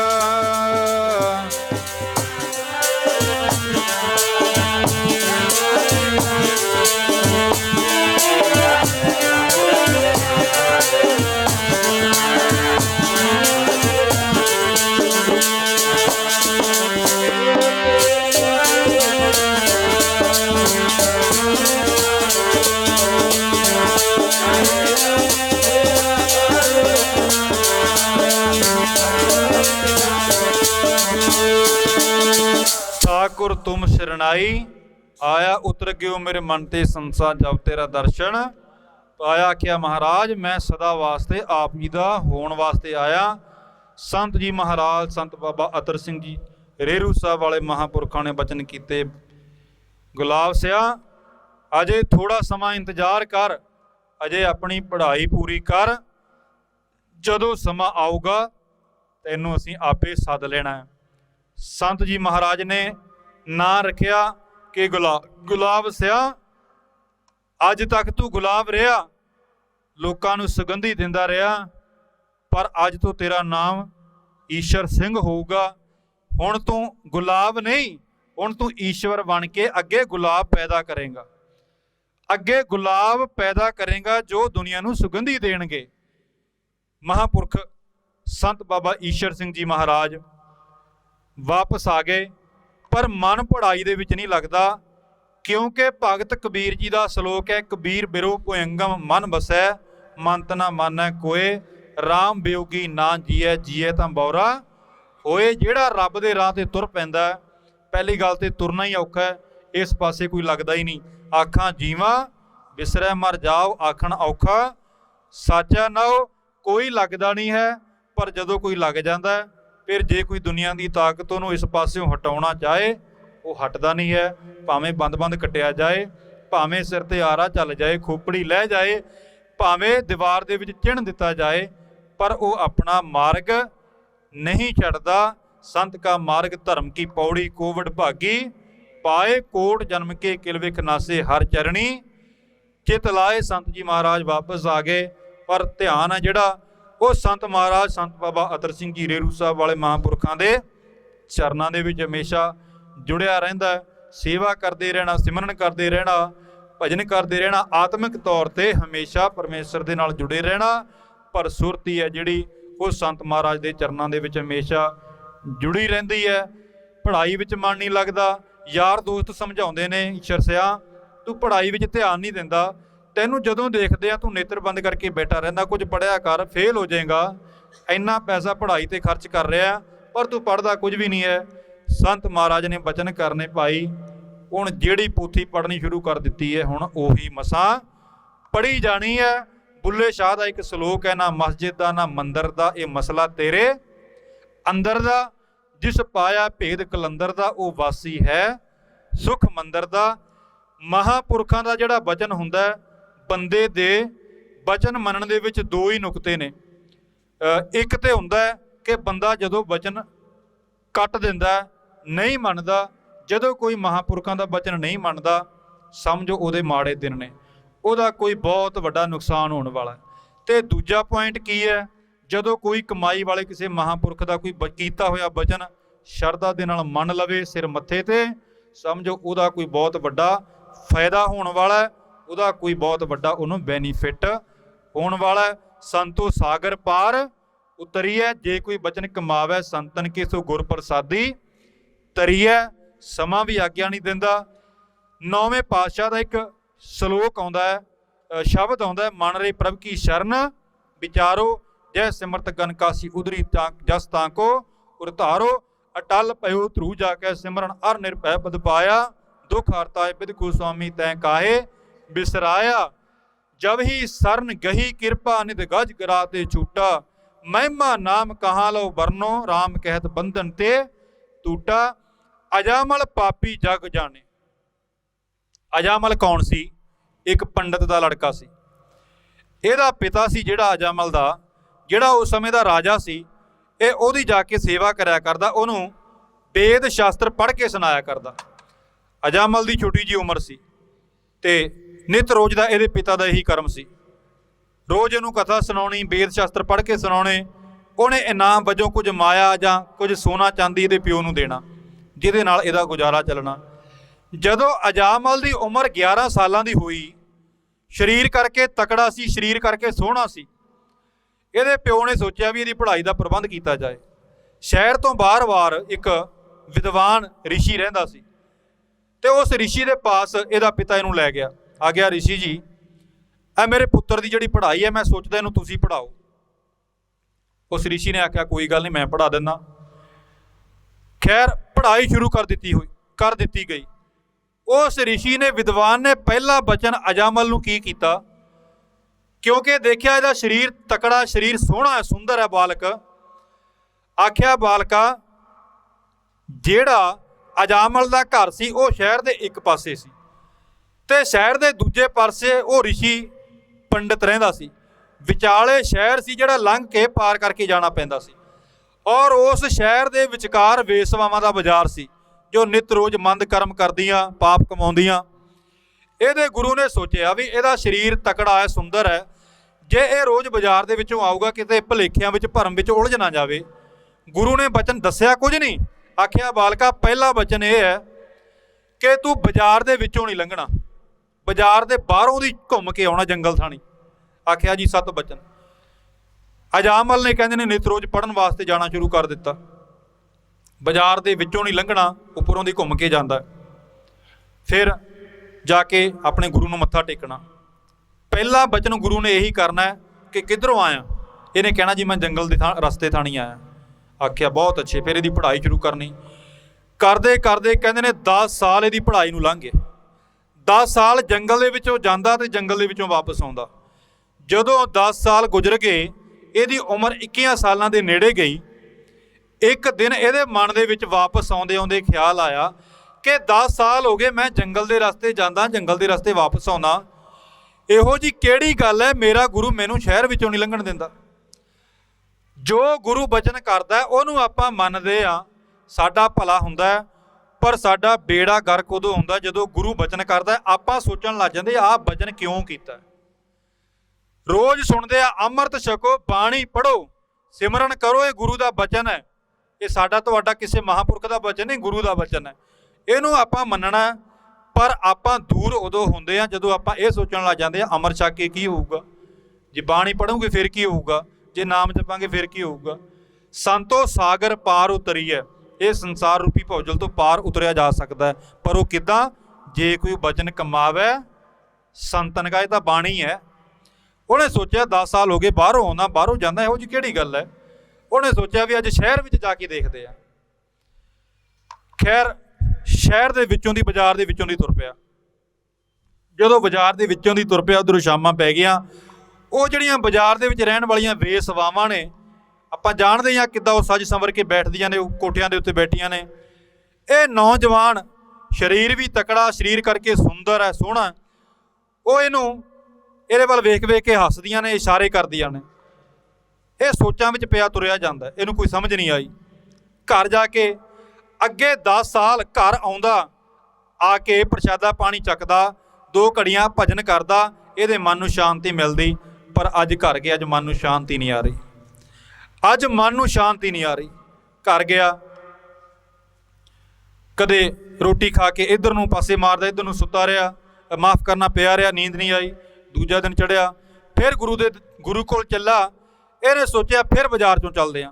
ਫਿਰ ਬਾਜ਼ਾਰ ਦੇ ਵਿੱਚੋਂ ਗਿਆ, ਉਸੇ ਤਰ੍ਹਾਂ ਬੇਸਮਾਵਾਂ ਬੈਠੀਆਂ ਨੇ। ਫਿਰ ਕਰਦੇ ਕਰਦੇ ਜਦੋਂ ਗੁਰੂ ਚਰਨਾਂ ਜਾ ਕੇ ਮੱਥਾ ਟੇਕਿਆ, ਗੁਰੂ ਨੇ ਫਿਰ ਪੁੱਛਿਆ ਕਿੱਧਰੋਂ ਆਇਆ। ਇਹਦੀ ਆਤਮਾ ਹਿੱਲ ਗਈ। ਸੋਚਿਆ ਹੁਣ ਕੀ ਜਵਾਬ ਦਿਆਂ, ਕੀ ਦੱਸਾਂ। 2 ਹੀ ਰਸਤੇ ਨੇ, ਜਾਂ ਤਾਂ ਕਹਿ ਦਿਆਂ ਕਿ ਹਾਂ ਮੈਂ ਬਾਜ਼ਾਰ 'ਚੋਂ ਆਇਆ। ਫਿਰ ਇਹਨੇ ਸੋਚਿਆ ਗੁਰੂ ਦਾ ਪਤਾ ਨਹੀਂ ਕੋਈ ਸਜ਼ਾ ਨਾ ਦੇ ਦੇਵੇ। ਦੂਜਾ ਰਸਤਾ ਸੀ ਝੂਠ ਬੋਲਣ ਦਾ, ਇਹਨੇ ਝੂਠ ਬੋਲ ਦਿੱਤਾ। ਝੂਠ ਬੋਲਣਾ ਬਹੁਤ ਸੌਖਾ, 1-2 ਸਕਿੰਟ ਲੱਗਦੇ ਨੇ। ਪਰ ਉਹ ਝੂਠ ਦਾ ਜਿਹੜਾ ਫਲ ਹੈ ਨਾ, ਉਹਨੂੰ ਭੁਗਤਣ ਵਾਸਤੇ ਕਈ ਵਾਰੀ ਬੰਦੇ ਦੀ ਸਾਰੀ ਜ਼ਿੰਦਗੀ ਲੰਘ ਜਾਂਦੀ ਹੈ। ਉਹ ਫਿਰ ਵੀ ਨਹੀਂ ਭੁਗਤਿਆ ਜਾਂਦਾ। ਝੂਠ ਬੋਲ ਦਿੱਤਾ ਜੀ ਮੈਂ ਜੰਗਲ 'ਚੋਂ ਆਇਆ। ਉਹਨੇ ਆਖਿਆ ਬਹੁਤ ਅੱਛੇ, ਪੜ੍ਹਾਈ ਸ਼ੁਰੂ ਕੀਤੀ। ਫਿਰ ਵਾਪਸ ਗਿਆ, ਫਿਰ ਬਾਜ਼ਾਰ ਥਾਣੀ ਜਾਂਦਾ। 7 ਦਿਨ ਲੰਘ ਗਏ। ਅੱਜ 7ਵਾਂ ਦਿਨ ਜਦੋਂ ਵਾਪਸ ਆ ਰਿਹਾ ਨਾ ਬਾਜ਼ਾਰ ਥਾਣੀ, ਇਹਦੇ ਕੋਲ ਰਿਹਾ ਨਾ ਗਿਆ। ਇੱਕ ਨੌਜਵਾਨ ਸੁੰਦਰ ਵੇਸ਼ਵਾ ਚੁਬਾਰੇ ਦੇ ਵਿੱਚ ਬੈਠੀ, ਉਹਨੇ ਇਸ਼ਾਰਾ ਕੀਤਾ। ਆਤਮਾ ਨੇ ਇਹਨੂੰ ਰੋਕਣ ਦੀ ਕੋਸ਼ਿਸ਼ ਕੀਤੀ ਕਿ ਤੇਰੀ ਲਾਈਨ ਨਹੀਂ, ਤੇਰਾ ਰਸਤਾ ਨਹੀਂ ਹੈ, ਤੂੰ ਗੁਰੂ ਕੋਲ ਵੀ ਰੋਜ਼ ਝੂਠ ਬੋਲਦਾ, ਜੋ ਬਹੁਤ ਵੱਡਾ ਪਾਪ ਹੈ। ਪਰ ਇਹਦਾ ਮਨ ਨਹੀਂ ਮੰਨਿਆ, ਕਿਉਂਕਿ ਬਾਣੀ ਦੇ ਵਿੱਚ ਫੈਸਲਾ ਹੀ ਦਿੱਤਾ ਹੈ, ਕਬੀਰ ਮਾਨ ਮੁਨੀ ਮੁਨਵਰ ਗਲੇ ਮਾਨ ਸਭੈ ਕੋ ਖਾਏ। ਪੌੜੀਆਂ ਚੜ੍ਹ ਗਿਆ। ਮੁੱਕਦੀ ਗੱਲ, ਇਹਨੇ ਉਸ ਵੇਸਵਾ ਦੇ ਨਾਲ ਮੰਦ ਕਰਮ ਕਮਾਇਆ, ਘਰ ਵਾਪਸ ਚਲਾ ਗਿਆ। ਅੱਜ ਫੇਰ ਆਇਆ, ਫਿਰ ਬਾਜ਼ਾਰ ਦੇ ਵਿੱਚ ਜਾਂਦਾ ਹੈ। ਫਿਰ ਗੁਰੂ ਪੁੱਛਦਾ ਕਿੱਧਰੋਂ ਆਇਆ ਜੀ, ਮੈਂ ਜੰਗਲ 'ਚੋਂ। ਇਹਦੀ ਆਦਤ ਬਣ ਗਈ ਰੋਜ਼ ਹੀ ਝੂਠ ਬੋਲਣ ਦੀ, ਰੋਜ਼ ਇਹਨੇ ਝੂਠ ਬੋਲ ਦੇਣਾ। ਕਰਦੇ ਕਰਦੇ ਜਦੋਂ 23 ਸਾਲ ਦੀ ਉਮਰ ਹੋਈ, ਘਰਦਿਆਂ ਨੇ ਇੱਕ ਦਿਨ ਕਿਹਾ ਵੀ ਤੇਰੀ ਮੈਰਿਜ ਕਰ ਦਈਏ, ਤੇਰਾ ਵਿਆਹ ਕਰ ਦਈਏ। ਵਿਆਹ ਕਰ ਦਿੱਤਾ ਗਿਆ। ਵਿਆਹ ਹੋ ਗਿਆ, ਘਰ ਵਾਲੀ ਘਰੇ ਆ ਗਈ। ਪਰ ਇਹਦਾ ਜਿਹੜਾ ਨਿੱਤ ਰੋਜ਼ ਦਾ ਕਰਮ ਸੀ ਉਹ ਬਦਲਿਆ ਨਹੀਂ। ਰੋਜ਼ ਗੁਰੂ ਕੋਲ ਜਾਂਦਾ ਹੈ, ਬਾਜ਼ਾਰ ਦੇ ਵਿੱਚੋਂ ਜਾਂਦਾ ਹੈ, ਵਾਪਸ ਮੁੜਦਾ, ਫਿਰ ਉਹ ਵੇਸਵਾ ਕੋਲ ਰੁਕ ਜਾਂਦਾ। ਕਰਦੇ ਕਰਦੇ ਇੱਕ ਦਿਨ ਇਹੋ ਜਿਹਾ ਆਇਆ, ਕਹਿੰਦੇ ਨੇ ਸ਼ਹਿਰ ਦੇ ਵਿੱਚ ਸਾਰਿਆਂ ਨੂੰ ਪਤਾ ਲੱਗ ਗਿਆ ਵੀ ਫਲਾਣੇ ਫਲਾਣੇ ਪੰਡਿਤ ਦਾ ਜਿਹੜਾ ਪੁੱਤਰ ਹੈ ਉਹ ਵੇਸਵਾ ਕੋਲ ਜਾਂਦਾ। ਰੌਲਾ ਪੈਣਾ ਸ਼ੁਰੂ ਹੋ ਗਿਆ, ਸਾਰੇ ਸ਼ਹਿਰ ਵਿੱਚ ਬਦਨਾਮੀ ਹੋਣੀ ਸ਼ੁਰੂ ਹੋ ਗਈ। ਉੱਧਰੋਂ ਜਿਹੜਾ ਉਹ ਰਾਜੇ ਦਾ ਪੰਡਿਤ ਸੀ, ਇਹਦਾ ਪਿਓ ਸੀ, ਉਹਦੀ ਮੌਤ ਹੋ ਗਈ। ਜਦੋਂ ਮੌਤ ਹੋ ਗਈ ਤੇ ਰਾਜੇ ਨੂੰ ਪਤਾ ਸੀ ਵੀ ਉਹਦਾ ਜਿਹੜਾ ਪੁੱਤਰ ਹੈ ਉਹ ਵੇਦ ਸ਼ਾਸਤਰ ਪੜ੍ਹਦਾ। ਉਹਨੇ ਅਜਾਮਲ ਨੂੰ ਕੋਲ ਸੱਦਿਆ। ਆਖਿਆ ਅਜਾਮਲ, ਤੇਰਾ ਪਿਤਾ ਚੜ੍ਹਾਈ ਕਰ ਗਿਆ, ਤੈਨੂੰ ਵੀ ਪਤਾ ਹੈ। ਮੈਂ ਸੋਚਦਾ ਕਿ ਉਹਦੀ ਜਗ੍ਹਾ ਤੇ ਤੂੰ ਮੈਨੂੰ ਵੇਦਾਂ ਸ਼ਾਸਤਰਾਂ ਦੀ ਕਥਾ ਸੁਣਾਇਆ ਕਰ। ਆਖਿਆ ਜੀ 7 ਬਚਨ। ਹੁਣ ਉਧਰੋਂ ਪੜ੍ਹਾਈ ਪੂਰੀ ਹੋ ਗਈ, ਉਧਰੋਂ ਰਾਜੇ ਦੇ ਕਥਾ ਸੁਣਾਉਣੀ ਸ਼ੁਰੂ ਕਰਤੀ। ਜਾਂਦਾ ਫਿਰ ਬਾਜ਼ਾਰ ਦੇ ਵਿੱਚ ਆਉਂਦੀ ਹੈ, ਰਾਜੇ ਨੂੰ ਕਥਾ ਸੁਣਾਉਣ ਵਾਸਤੇ ਜਾਣਾ। ਜਦੋਂ ਵਾਪਸ ਆਉਣਾ, ਬਾਜ਼ਾਰ 'ਚੋਂ ਜਾਣਾ, ਉਸ ਵੇਸਵਾ ਕੋਲ ਚਲੇ ਜਾਣਾ। ਕਰਦੇ ਕਰਦੇ ਫਿਰ ਘਰ ਨੂੰ ਜਾਣਾ। 2 ਸਾਲ ਫਿਰ ਲੰਘ ਗਏ। ਇੱਧਰੋਂ ਇਹਦੀ ਘਰ ਵਾਲੀ, ਉਹਨੂੰ ਵੀ ਪਤਾ ਲੱਗ ਗਿਆ ਕਿ ਵੇਸਵਾ ਕੋਲ ਜਾਂਦਾ। ਉਹਨੇ ਬੜਾ ਰੋਕਿਆ, ਬੜਾ ਸਮਝਾਇਆ, ਨਹੀਂ ਮੰਨਿਆ। ਖੈਰ ਕਰਦੇ ਕਰਦੇ ਗੱਲ ਰਾਜੇ ਤੱਕ ਪਹੁੰਚ ਗਈ। ਜਦੋਂ ਰਾਜੇ ਨੂੰ ਇਸ ਗੱਲ ਦਾ ਪਤਾ ਲੱਗਿਆ ਕਿ ਅਜਾਮਲ ਜਿਹੜਾ ਮੈਨੂੰ ਕਥਾ ਸੁਣਾਉਂਦਾ ਵੇਸਵਾ ਕੋਲ ਜਾਂਦਾ, ਰਾਜੇ ਨੇ ਰਾਜ ਦਰਬਾਰ ਵਿੱਚ ਸੱਦ ਲਿਆ। ਆਖਿਆ, ਅਜਾਮਲ ਮੈਨੂੰ ਪਤਾ ਲੱਗਿਆ ਤੂੰ ਵੇਸਵਾ ਕੋਲ ਜਾਂਦਾ। ਇਹਨੇ ਆਖਿਆ, ਹਾਂ ਮਹਾਰਾਜ ਜਾਂਦਾ। ਰਾਜਾ ਕ੍ਰੋਧ ਵਿੱਚ ਆ ਗਿਆ, ਕਿਰਪਾਨ ਕੱਢ ਲਈ। ਆਖਿਆ, ਖਬਰਦਾਰ, ਤੈਨੂੰ ਪਤਾ ਨਹੀਂ ਇਹਦਾ ਫਲ ਕੀ ਹੈ, ਇਹਦੀ ਸਜ਼ਾ ਕੀ ਹੈ? ਇਹਨੇ ਆਖਿਆ, ਮਹਾਰਾਜ ਸਜ਼ਾ ਮਰਜ਼ੀ ਦਿਓ, ਜੋ ਮਰਜ਼ੀ ਦਿਓ, ਪਰ ਮੈਂ ਜਾਨਾ, ਇਹਦੇ ਵਿੱਚ ਕੋਈ ਸ਼ੱਕ ਨਹੀਂ। ਰਾਜੇ ਨੇ ਆਖਿਆ, ਅਜਾਮਲ ਅੱਜ ਤੋਂ ਬਾਅਦ ਜਾਂ ਤੇ ਉਸ ਵੇਸਵਾ ਦਾ ਖਹਿੜਾ ਛੱਡ ਦੇ ਤੇ ਜਾਂ ਮੇਰੇ ਰਾਜ ਦਰਬਾਰ ਵਿੱਚ ਆਉਣਾ ਬੰਦ ਕਰ ਦੇ। ਇਹਨੇ ਦੋਵੇਂ ਹੱਥ ਜੋੜ ਲਿਆ। ਆਖਿਆ, ਹਜੂਰ ਮਾਈ ਬਾਪ, ਮੈਂ ਅੱਜ ਤੋਂ ਬਾਅਦ ਤੁਹਾਡੇ ਰਾਜ ਦਰਬਾਰ ਵਿੱਚ ਨਹੀਂ ਆਊਂਗਾ। ਰਾਜੇ ਨੂੰ ਹੋਰ ਵੀ ਗੁੱਸਾ ਚੜ੍ਹ ਗਿਆ। ਉਹਨੇ ਆਪਣੀ ਬੇਇੱਜ਼ਤੀ ਸਮਝੀ, ਇਨਸਲਟ ਸਮਝੀ। ਆਖਿਆ, ਐਡੀ ਵੱਡੀ ਗੁਸਤਾਖੀ, ਤੂੰ ਮੈਨੂੰ ਜਵਾਬ ਦੇ ਦਿੱਤਾ ਕੋਈ ਵੇਸਵਾ ਬਦਲੇ? ਆਖਿਆ, ਹਾਂ ਮਹਾਰਾਜ, ਮੈਂ ਉਸ ਵੇਸਵਾ ਨੂੰ ਨਹੀਂ ਛੱਡ ਸਕਦਾ। ਆਖਿਆ, ਚੰਗਾ। ਵਜ਼ੀਰਾਂ ਨੂੰ ਆਖਿਆ, ਇਹਨੂੰ ਧੱਕੇ ਮਾਰ ਕੇ ਬਾਹਰ ਕੱਢ ਦਿਓ, ਇਹਨੂੰ ਦੇਸ਼ ਨਿਕਾਲਾ ਦੇ ਦਿੱਤਾ ਜਾਵੇ, ਮੇਰੇ ਰਾਜ ਦੀ ਹੱਥੋਂ ਬਾਹਰ ਕੱਢ ਦਿਓ। ਵਜ਼ੀਰਾਂ ਨੇ ਧੱਕੇ ਮਾਰ ਕੇ ਬਾਹਰ ਕੱਢ ਦਿੱਤਾ। ਹੁਣ ਜਿਹੜੀ ਘਰ ਵਾਲੀ ਸੀ ਉਹ ਤਾਂ ਦੇਸ਼ ਦੇ ਵਿੱਚ ਹੀ ਰਹਿੰਦੀ ਸੀ, ਬੱਚੇ ਸਨ, ਮਾਂ ਸੀ। ਸਾਰਿਆਂ ਨੇ ਸਮਝਾਇਆ, ਤੂੰ ਵੇਸਵਾ ਪਿੱਛੇ ਛੱਡਣ ਲੱਗਾ ਕਹਿਣ, ਹਾਂ ਮੈਂ ਲੱਗਾ ਛੱਡਣ। ਖੈਰ ਘਰ ਵਾਲੀ ਨੇ ਵੀ ਸਮਝਾਇਆ, ਮਾਂ ਨੇ, ਬੱਚਿਆਂ ਨੇ, ਕਿਸੇ ਦੀ ਨਹੀਂ ਮੰਨੀ। ਵੇਸਵਾ ਨੂੰ ਨਾਲ ਲੈ ਕੇ ਤੇ ਸ਼ਹਿਰ ਤੋਂ ਬਾਹਰ ਨੂੰ ਤੁਰ ਪਿਆ। ਹੁਣ ਵੇਸਵਾ ਵੀ ਨਾਲ ਹੀ, ਜਿੰਨੇ ਕੁ ਉਹਦੇ ਕੋਲ ਪੈਸੇ ਸਨ, ਮਾਇਆ ਪੱਲੇ ਬੰਨੀ ਸੀ, ਉਹ ਕੋਲ ਲੈ ਕੇ ਤੁਰ ਪਈ। ਦੋਵੇਂ ਤੁਰ ਪਏ, ਸ਼ਹਿਰ ਦੀ ਹੱਦ ਬਾਹਰ ਚਲੇ ਗਏ। ਅੱਗੇ ਬਾਹਰ ਜਿਵੇਂ ਪਿੰਡਾਂ ਵਿੱਚ ਆਪਾਂ ਦੇਖਿਆ ਗਰੀਬ ਲੋਕੀ ਰਹਿੰਦੇ ਨੇ ਨਾ, ਜਿੱਥੇ ਝੌਂਪੜੀਆਂ ਵਗੈਰਾ ਪਾ ਕੇ ਉੱਥੇ ਜਾ ਕੇ ਰਹਿਣਾ ਸ਼ੁਰੂ ਕਰਤਾ, ਪਰ ਉਹਦਾ ਖਹਿੜਾ ਨਹੀਂ ਛੱਡਿਆ, ਉਹਦਾ ਪੱਲਾ ਨਹੀਂ ਛੱਡਿਆ। ਇਸੇ ਤਰ੍ਹਾਂ ਕਈ ਸਾਲ ਗੁਜ਼ਰ ਗਏ। ਉਹਦੇ ਨਾਲ ਪਤੀ ਪਤਨੀ ਵੀ ਜਿਵੇਂ ਰਹਿੰਦੇ ਨੇ ਰਹਿਣਾ ਸ਼ੁਰੂ ਕਰ ਦਿੱਤਾ। ਹੌਲੀ ਹੌਲੀ ਬੱਚੇ ਹੋਣੇ ਸ਼ੁਰੂ ਹੋ ਗਏ। 1 ਬੱਚਾ ਹੋਇਆ, 2 ਹੋਏ। ਹੁਣ ਕਮਾਉਣ ਜੋਗਾ ਤਾਂ ਕੋਲ ਹੈ ਨਹੀਂ, ਕਥਾ ਸੁਣਾ ਨਹੀਂ ਸਕਦਾ ਕਿਉਂਕਿ ਦੇਸ਼ ਨਿਕਾਲਾ ਮਿਲਿਆ। ਇਹਨੇ ਕੀ ਕੀਤਾ, ਜੰਗਲ ਵਿੱਚ ਜਾ ਕੇ ਨਾ ਪੰਛੀ ਮਾਰਨੇ ਸ਼ੁਰੂ ਕਰਤੇ, ਪੰਛੀਆਂ ਦਾ ਸ਼ਿਕਾਰ ਕਰਨਾ ਸ਼ੁਰੂ ਕਰਤਾ। ਪੰਛੀ ਮਾਰ ਕੇ ਲਿਆਉਂਦਾ, ਉਹਨਾਂ ਨੂੰ ਬਾਜ਼ਾਰ ਵਿੱਚ ਵੇਚਦਾ, ਫਿਰ ਜੋ ਪੈਸੇ ਮਿਲਦੇ ਉਹਨਾਂ ਨਾਲ ਰੋਜੀ ਰੋਟੀ ਚਲਾਉਂਦਾ। ਉੱਧਰੋਂ 6 ਬੱਚੇ ਹੋ ਗਏ ਘਰੇ। ਕਈ ਸਾਲ ਲੰਘ ਗਏ, 6 ਬੱਚੇ ਹੋ ਗਏ। ਗਰੀਬੀ ਬੜੀ ਹੈ, ਕਦੇ ਰੋਟੀ ਮਿਲਦੀ, ਕਦੇ ਨਹੀਂ ਮਿਲਦੀ।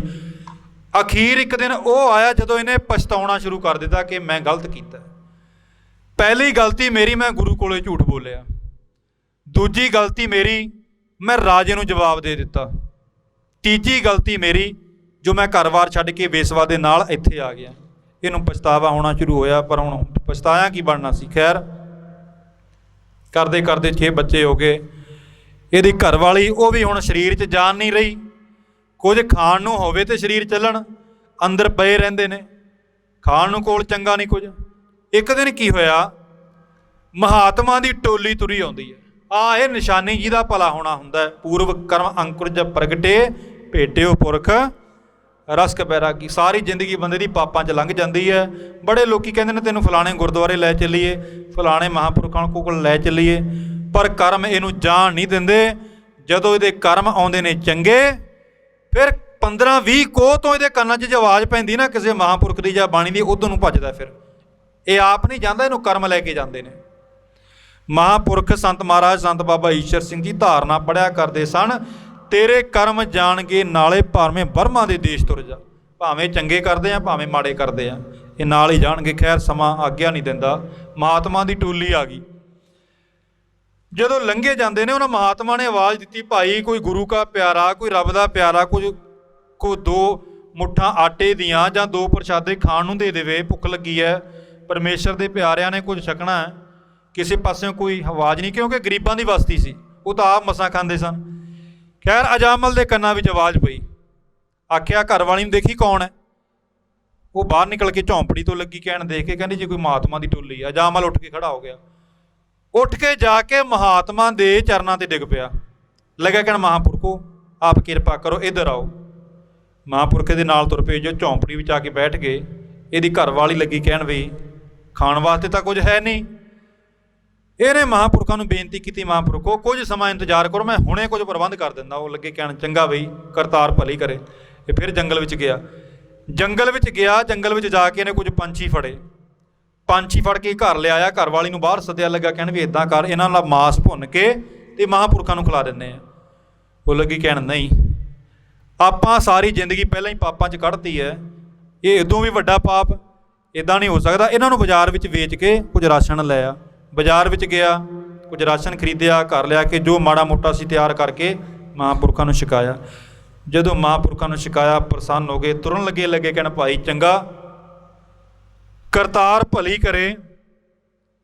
ਇਹਨੇ ਪੈਰ ਫੜ ਲਏ, ਮਹਾਂਪੁਰਖਾਂ ਦੇ ਚਰਨਾਂ ਤੇ ਪੈਰਾਂ ਤੇ ਡਿੱਗ ਪਿਆ, ਉੱਚੀ ਉੱਚੀ ਰੋਣ ਲੱਗ ਗਿਆ। ਮਹਾਂਪੁਰਖਾਂ ਨੇ ਆਖਿਆ ਪ੍ਰੇਮੀਆਂ ਕੀ ਗੱਲ ਹੈ, ਤੈਨੂੰ ਕੀ ਦੁੱਖ ਹੈ, ਰੋ ਕਿਉਂ ਰਿਹਾ?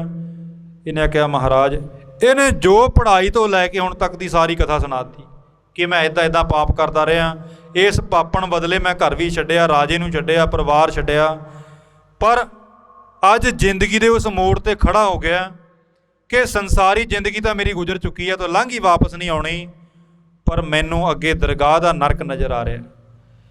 ਕਿਰਪਾ ਕਰੋ ਕਿ ਮੇਰਾ ਭਲਾ ਹੋ ਸਕਦਾ।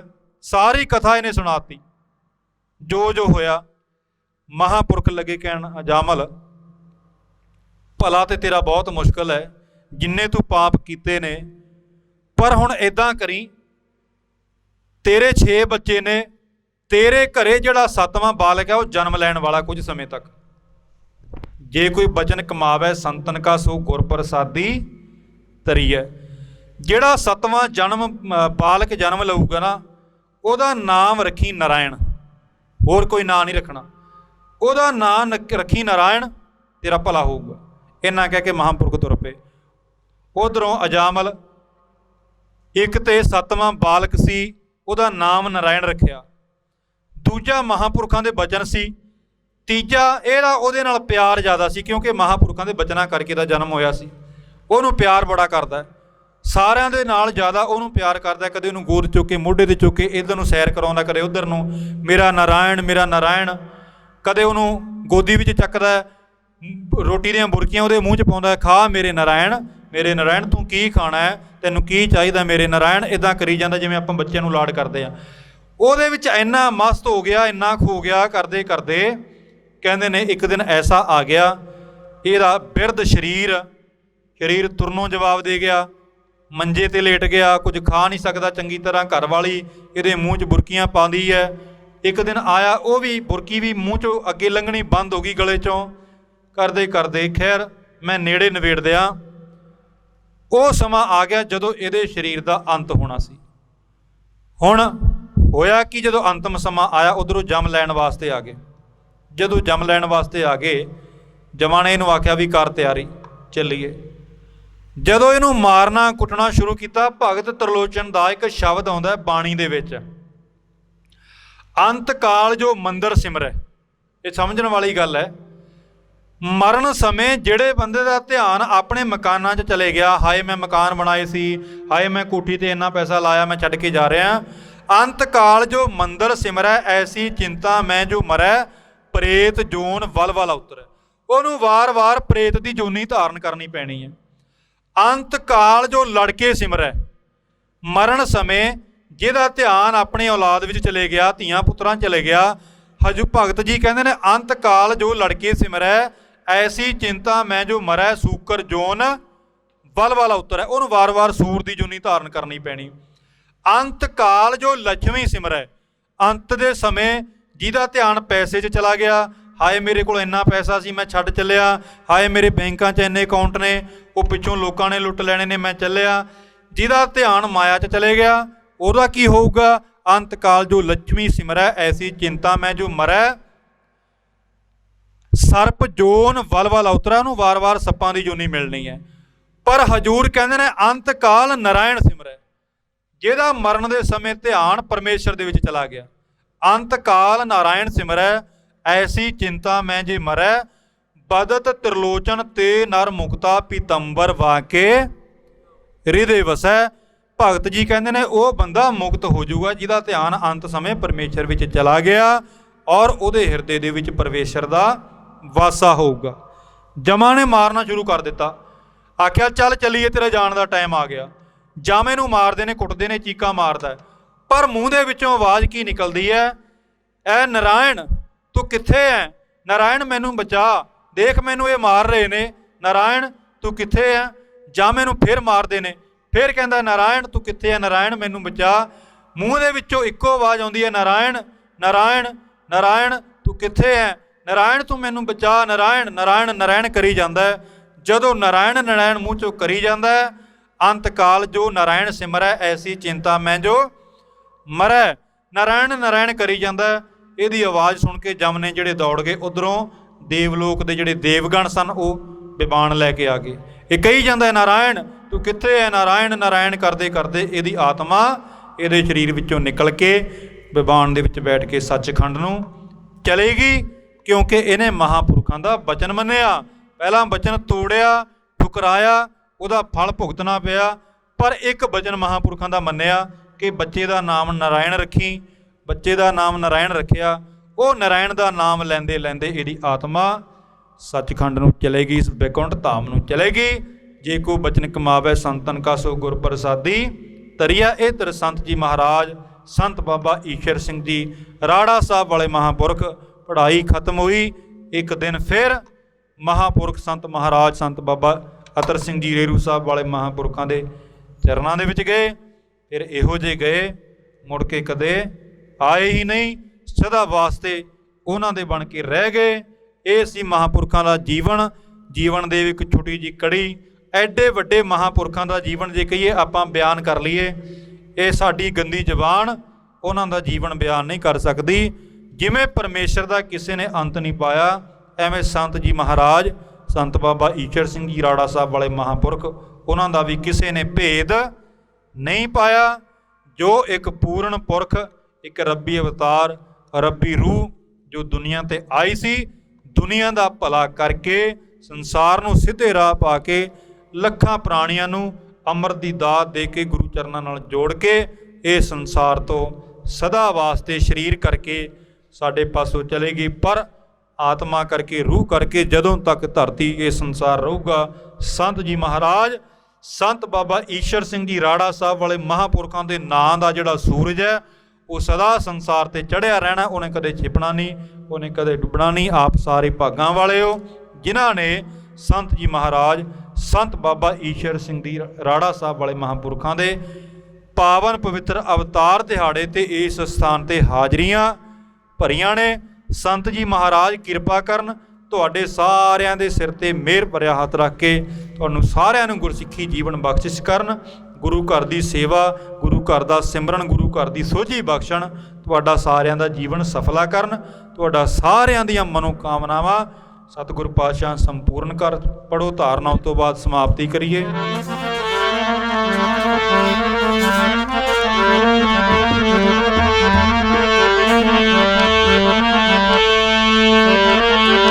लै गए सारी दुनिया नूं तार के, आए सी मला बन के। सारी दुनिया नूं तार के, आए सी मला बन के।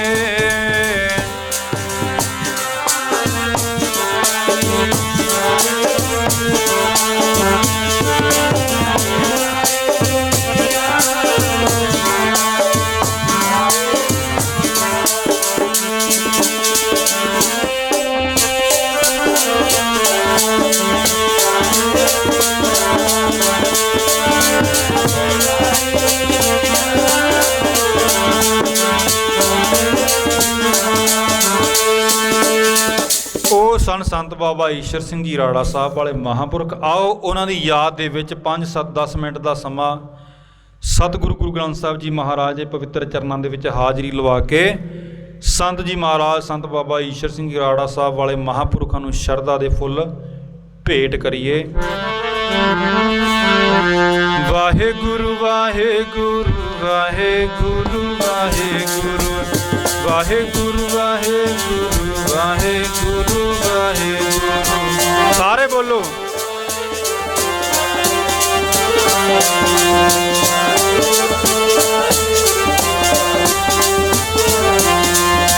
वाहेगुरु वाहेगुरु वाहेगुरु ਵਾਹਿਗੁਰੂ ਵਾਹਿਗੁਰੂ ਵਾਹਿਗੁਰੂ। ਵਾਹਿਗੁਰੂ ਵਾਹਿਗੁਰੂ ਵਾਹਿਗੁਰੂ ਵਾਹਿਗੁਰੂ ਵਾਹਿਗੁਰੂ ਵਾਹਿਗੁਰੂ ਵਾਹਿਗੁਰੂ ਵਾਹਿਗੁਰੂ। ਉੱਚੀ ਬੋਲੋ ਸਾਰੇ। ਵਾਹਿਗੁਰੂ ਵਾਹਿਗੁਰੂ ਵਾਹਿਗੁਰੂ ਵਾਹਿਗੁਰੂ ਵਾਹਿਗੁਰੂ ਵਾਹਿਗੁਰੂ ਵਾਹਿਗੁਰੂ ਵਾਹਿਗੁਰੂ। ਵਾਹਿਗੁਰੂ ਵਾਹਿਗੁਰੂ ਵਾਹਿਗੁਰੂ ਵਾਹਿਗੁਰੂ ਵਾਹਿਗੁਰੂ ਵਾਹਿਗੁਰੂ ਵਾਹਿਗੁਰੂ ਵਾਹਿਗੁਰੂ। ਵਾਹਿਗੁਰੂ ਵਾਹਿਗੁਰੂ ਵਾਹਿਗੁਰੂ ਵਾਹਿਗੁਰੂ ਵਾਹਿਗੁਰੂ ਵਾਹਿਗੁਰੂ ਵਾਹਿਗੁਰੂ ਵਾਹਿਗੁਰੂ। ਵਾਹਿਗੁਰੂ ਵਾਹਿਗੁਰੂ ਵਾਹਿਗੁਰੂ ਵਾਹਿਗੁਰੂ ਵਾਹਿਗੁਰੂ ਵਾਹਿਗੁਰੂ ਵਾਹਿਗੁਰੂ ਵਾਹਿਗੁਰੂ। ਵਾਹਿਗੁਰੂ ਵਾਹਿਗੁਰੂ ਵਾਹਿਗੁਰੂ ਵਾਹਿਗੁਰੂ। ਵਾਹਿਗੁਰੂ ਵਾਹਿਗੁਰੂ ਵਾਹਿਗੁਰੂ ਵਾਹਿਗੁਰੂ। ਵਾਹਿਗੁਰੂ ਵਾਹਿਗੁਰੂ ਵਾਹਿਗੁਰੂ ਵਾਹਿਗੁਰੂ। ਵਾਹਿਗੁਰੂ ਵਾਹਿਗੁਰੂ ਵਾਹਿਗੁਰੂ ਵਾਹਿਗੁਰੂ। ਵਾਹਿਗੁਰੂ ਵਾਹਿਗੁਰੂ ਵਾਹਿਗੁਰੂ ਵਾਹਿਗੁਰੂ। ਵਾਹਿਗੁਰੂ ਵਾਹਿਗੁਰੂ ਵਾਹਿਗੁਰੂ ਵਾਹਿਗੁਰੂ ਵਾਹਿਗੁਰੂ ਵਾਹਿਗੁਰੂ ਵਾਹਿਗੁਰੂ ਵਾਹਿਗੁਰੂ। ਵਾਹਿਗੁਰੂ ਵਾਹਿਗੁਰੂ ਵਾਹਿਗੁਰੂ ਵਾਹਿਗੁਰੂ ਵਾਹਿਗੁਰੂ ਵਾਹਿਗੁਰੂ ਵਾਹਿਗੁਰੂ ਵਾਹਿਗੁਰੂ। ਵਾਹਿਗੁਰੂ ਵਾਹਿਗੁਰੂ ਵਾਹਿਗੁਰੂ ਵਾਹਿਗੁਰੂ ਵਾਹਿਗੁਰੂ ਵਾਹਿਗੁਰੂ ਵਾਹਿਗੁਰੂ ਵਾਹਿਗੁਰੂ। ਵਾਹਿਗੁਰੂ ਵਾਹਿਗੁਰੂ ਵਾਹਿਗੁਰੂ ਵਾਹਿਗੁਰੂ। ਵਾਹਿਗੁਰੂ ਵਾਹਿਗੁਰੂ ਵਾਹਿਗੁਰੂ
ਵਾਹਿਗੁਰੂ। ਵਾਹਿਗੁਰੂ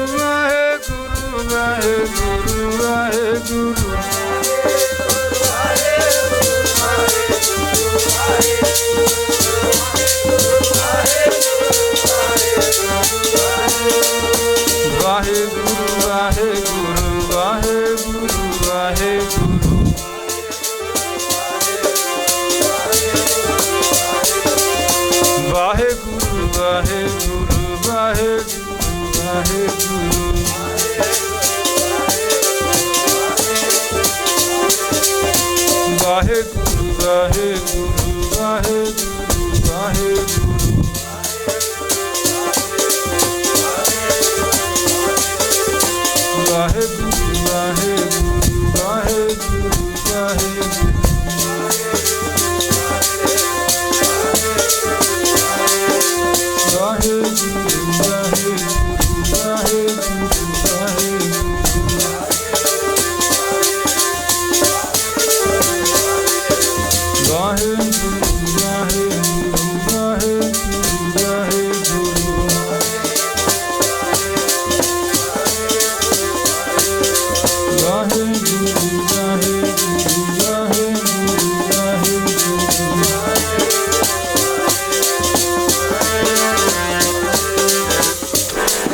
ਆਓ ਆਪ ਜੀ ਸਾਰਿਆਂ ਦਾ ਇੱਥੇ ਆਉਣ ਤੇ ਲੱਖਾਂ ਲੱਖਾਂ ਵਾਰੀ ਧੰਨਵਾਦ। ਸੰਤ ਜੀ ਮਹਾਰਾਜ ਸੰਤ ਬਾਬਾ ਈਸ਼ਰ ਸਿੰਘ ਜੀ ਰਾੜਾ ਸਾਹਿਬ ਵਾਲੇ ਮਹਾਂਪੁਰਖਾਂ ਦੇ ਪਾਵਨ ਪਵਿੱਤਰ ਅਵਤਾਰ ਦਿਹਾੜੇ ਦੀ ਆਪ ਜੀ ਸਾਰਿਆਂ ਨੂੰ ਲੱਖਾਂ ਲੱਖਾਂ ਵਾਰੀ ਵਧਾਈ ਹੋਵੇ। ਇੰਨੇ ਸ਼ਬਦ ਪ੍ਰਵਾਨ ਕਰੋ। ਹੁਣ ਆਨੰਦ ਸਾਹਿਬ ਦਾ ਪਾਠ, ਉਸ ਤੋਂ ਬਾਅਦ ਅਰਦਾਸ। ਆਨੰਦ ਸਾਹਿਬ ਹੋ ਗਏ। ਆਓ ਇਹ ਸ਼ਬਦ ਪੜ੍ਹ ਕੇ ਉਸ ਤੋਂ ਬਾਅਦ ਸਮਾਪਤੀ ਕਰੀਏ। ਉਤੰਗੇ ਨਿਮ ਸਕਤਾ ਕਾਲ, ਜਿਨ੍ਹਾਂ ਨੇ ਤੇਰਾ ਨਾਮ ਜਪਿਆ। ਗਏ ਨਿਮ ਸਕਤਾ ਕਾਲ, ਜਿਨ੍ਹਾਂ ਨੇ ਤੇਰਾ ਨਾਮ ਜਪਿਆ।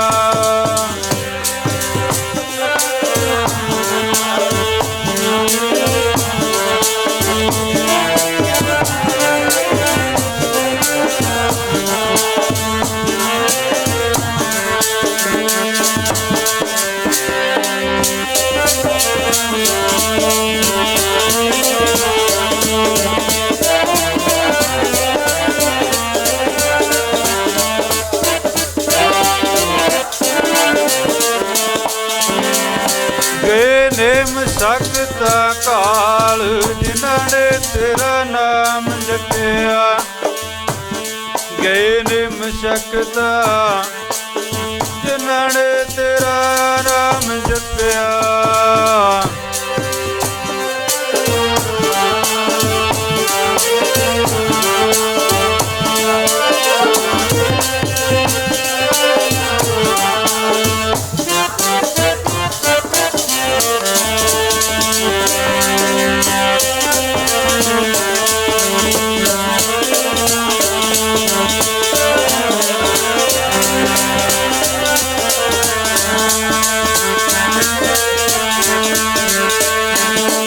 ਹਰ ਜੁਗ ਜੁਗ ਭਗਤ ਉਪਾਇਆ, ਪੈਜ ਰੱਖਦਾ ਆਇਆ।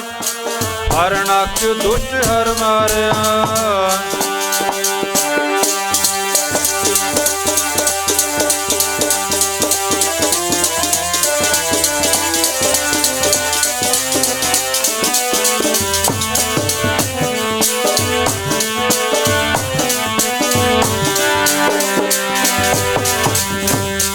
ਹਰ ਨਖ ਦੁਸ਼ਟ ਹਰ ਮਾਰਿਆ। ਪ੍ਰਹਿਲਾਦ ਤਰਾਇਆ, ਅਹੰਕਾਰੀਆਂ ਨਿੰਦਾ ਪਿੱਠ ਦੇ।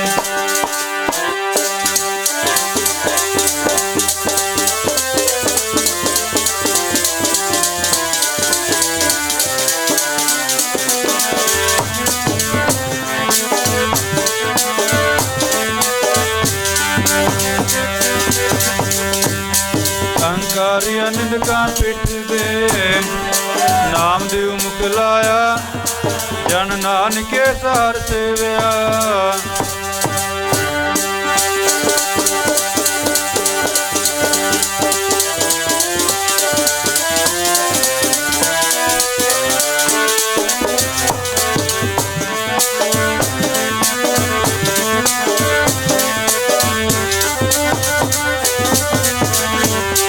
ਜਨ ਨਾਨਕੇ ਸਹਰ ਸੇਵਿਆ। ਅੰਤ ਲੈ ਛਡਾਇਆ, ਹਰ ਜੁਗ ਜੁਗ ਭਗਤ। ਸਲੋਕ ਪਵਨ ਗੁਰੂ ਪਾਣੀ, ਪਿਤਾ ਮਾਤਾ ਧਰਤ ਮਹਤ।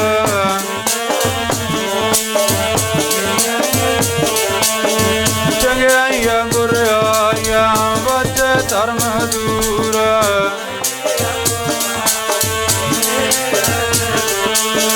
ਜਿਨੀ ਨਾਮ ਤੇ ਆਇਆ, ਗਏ ਮਸਕਤ ਕਾਲ।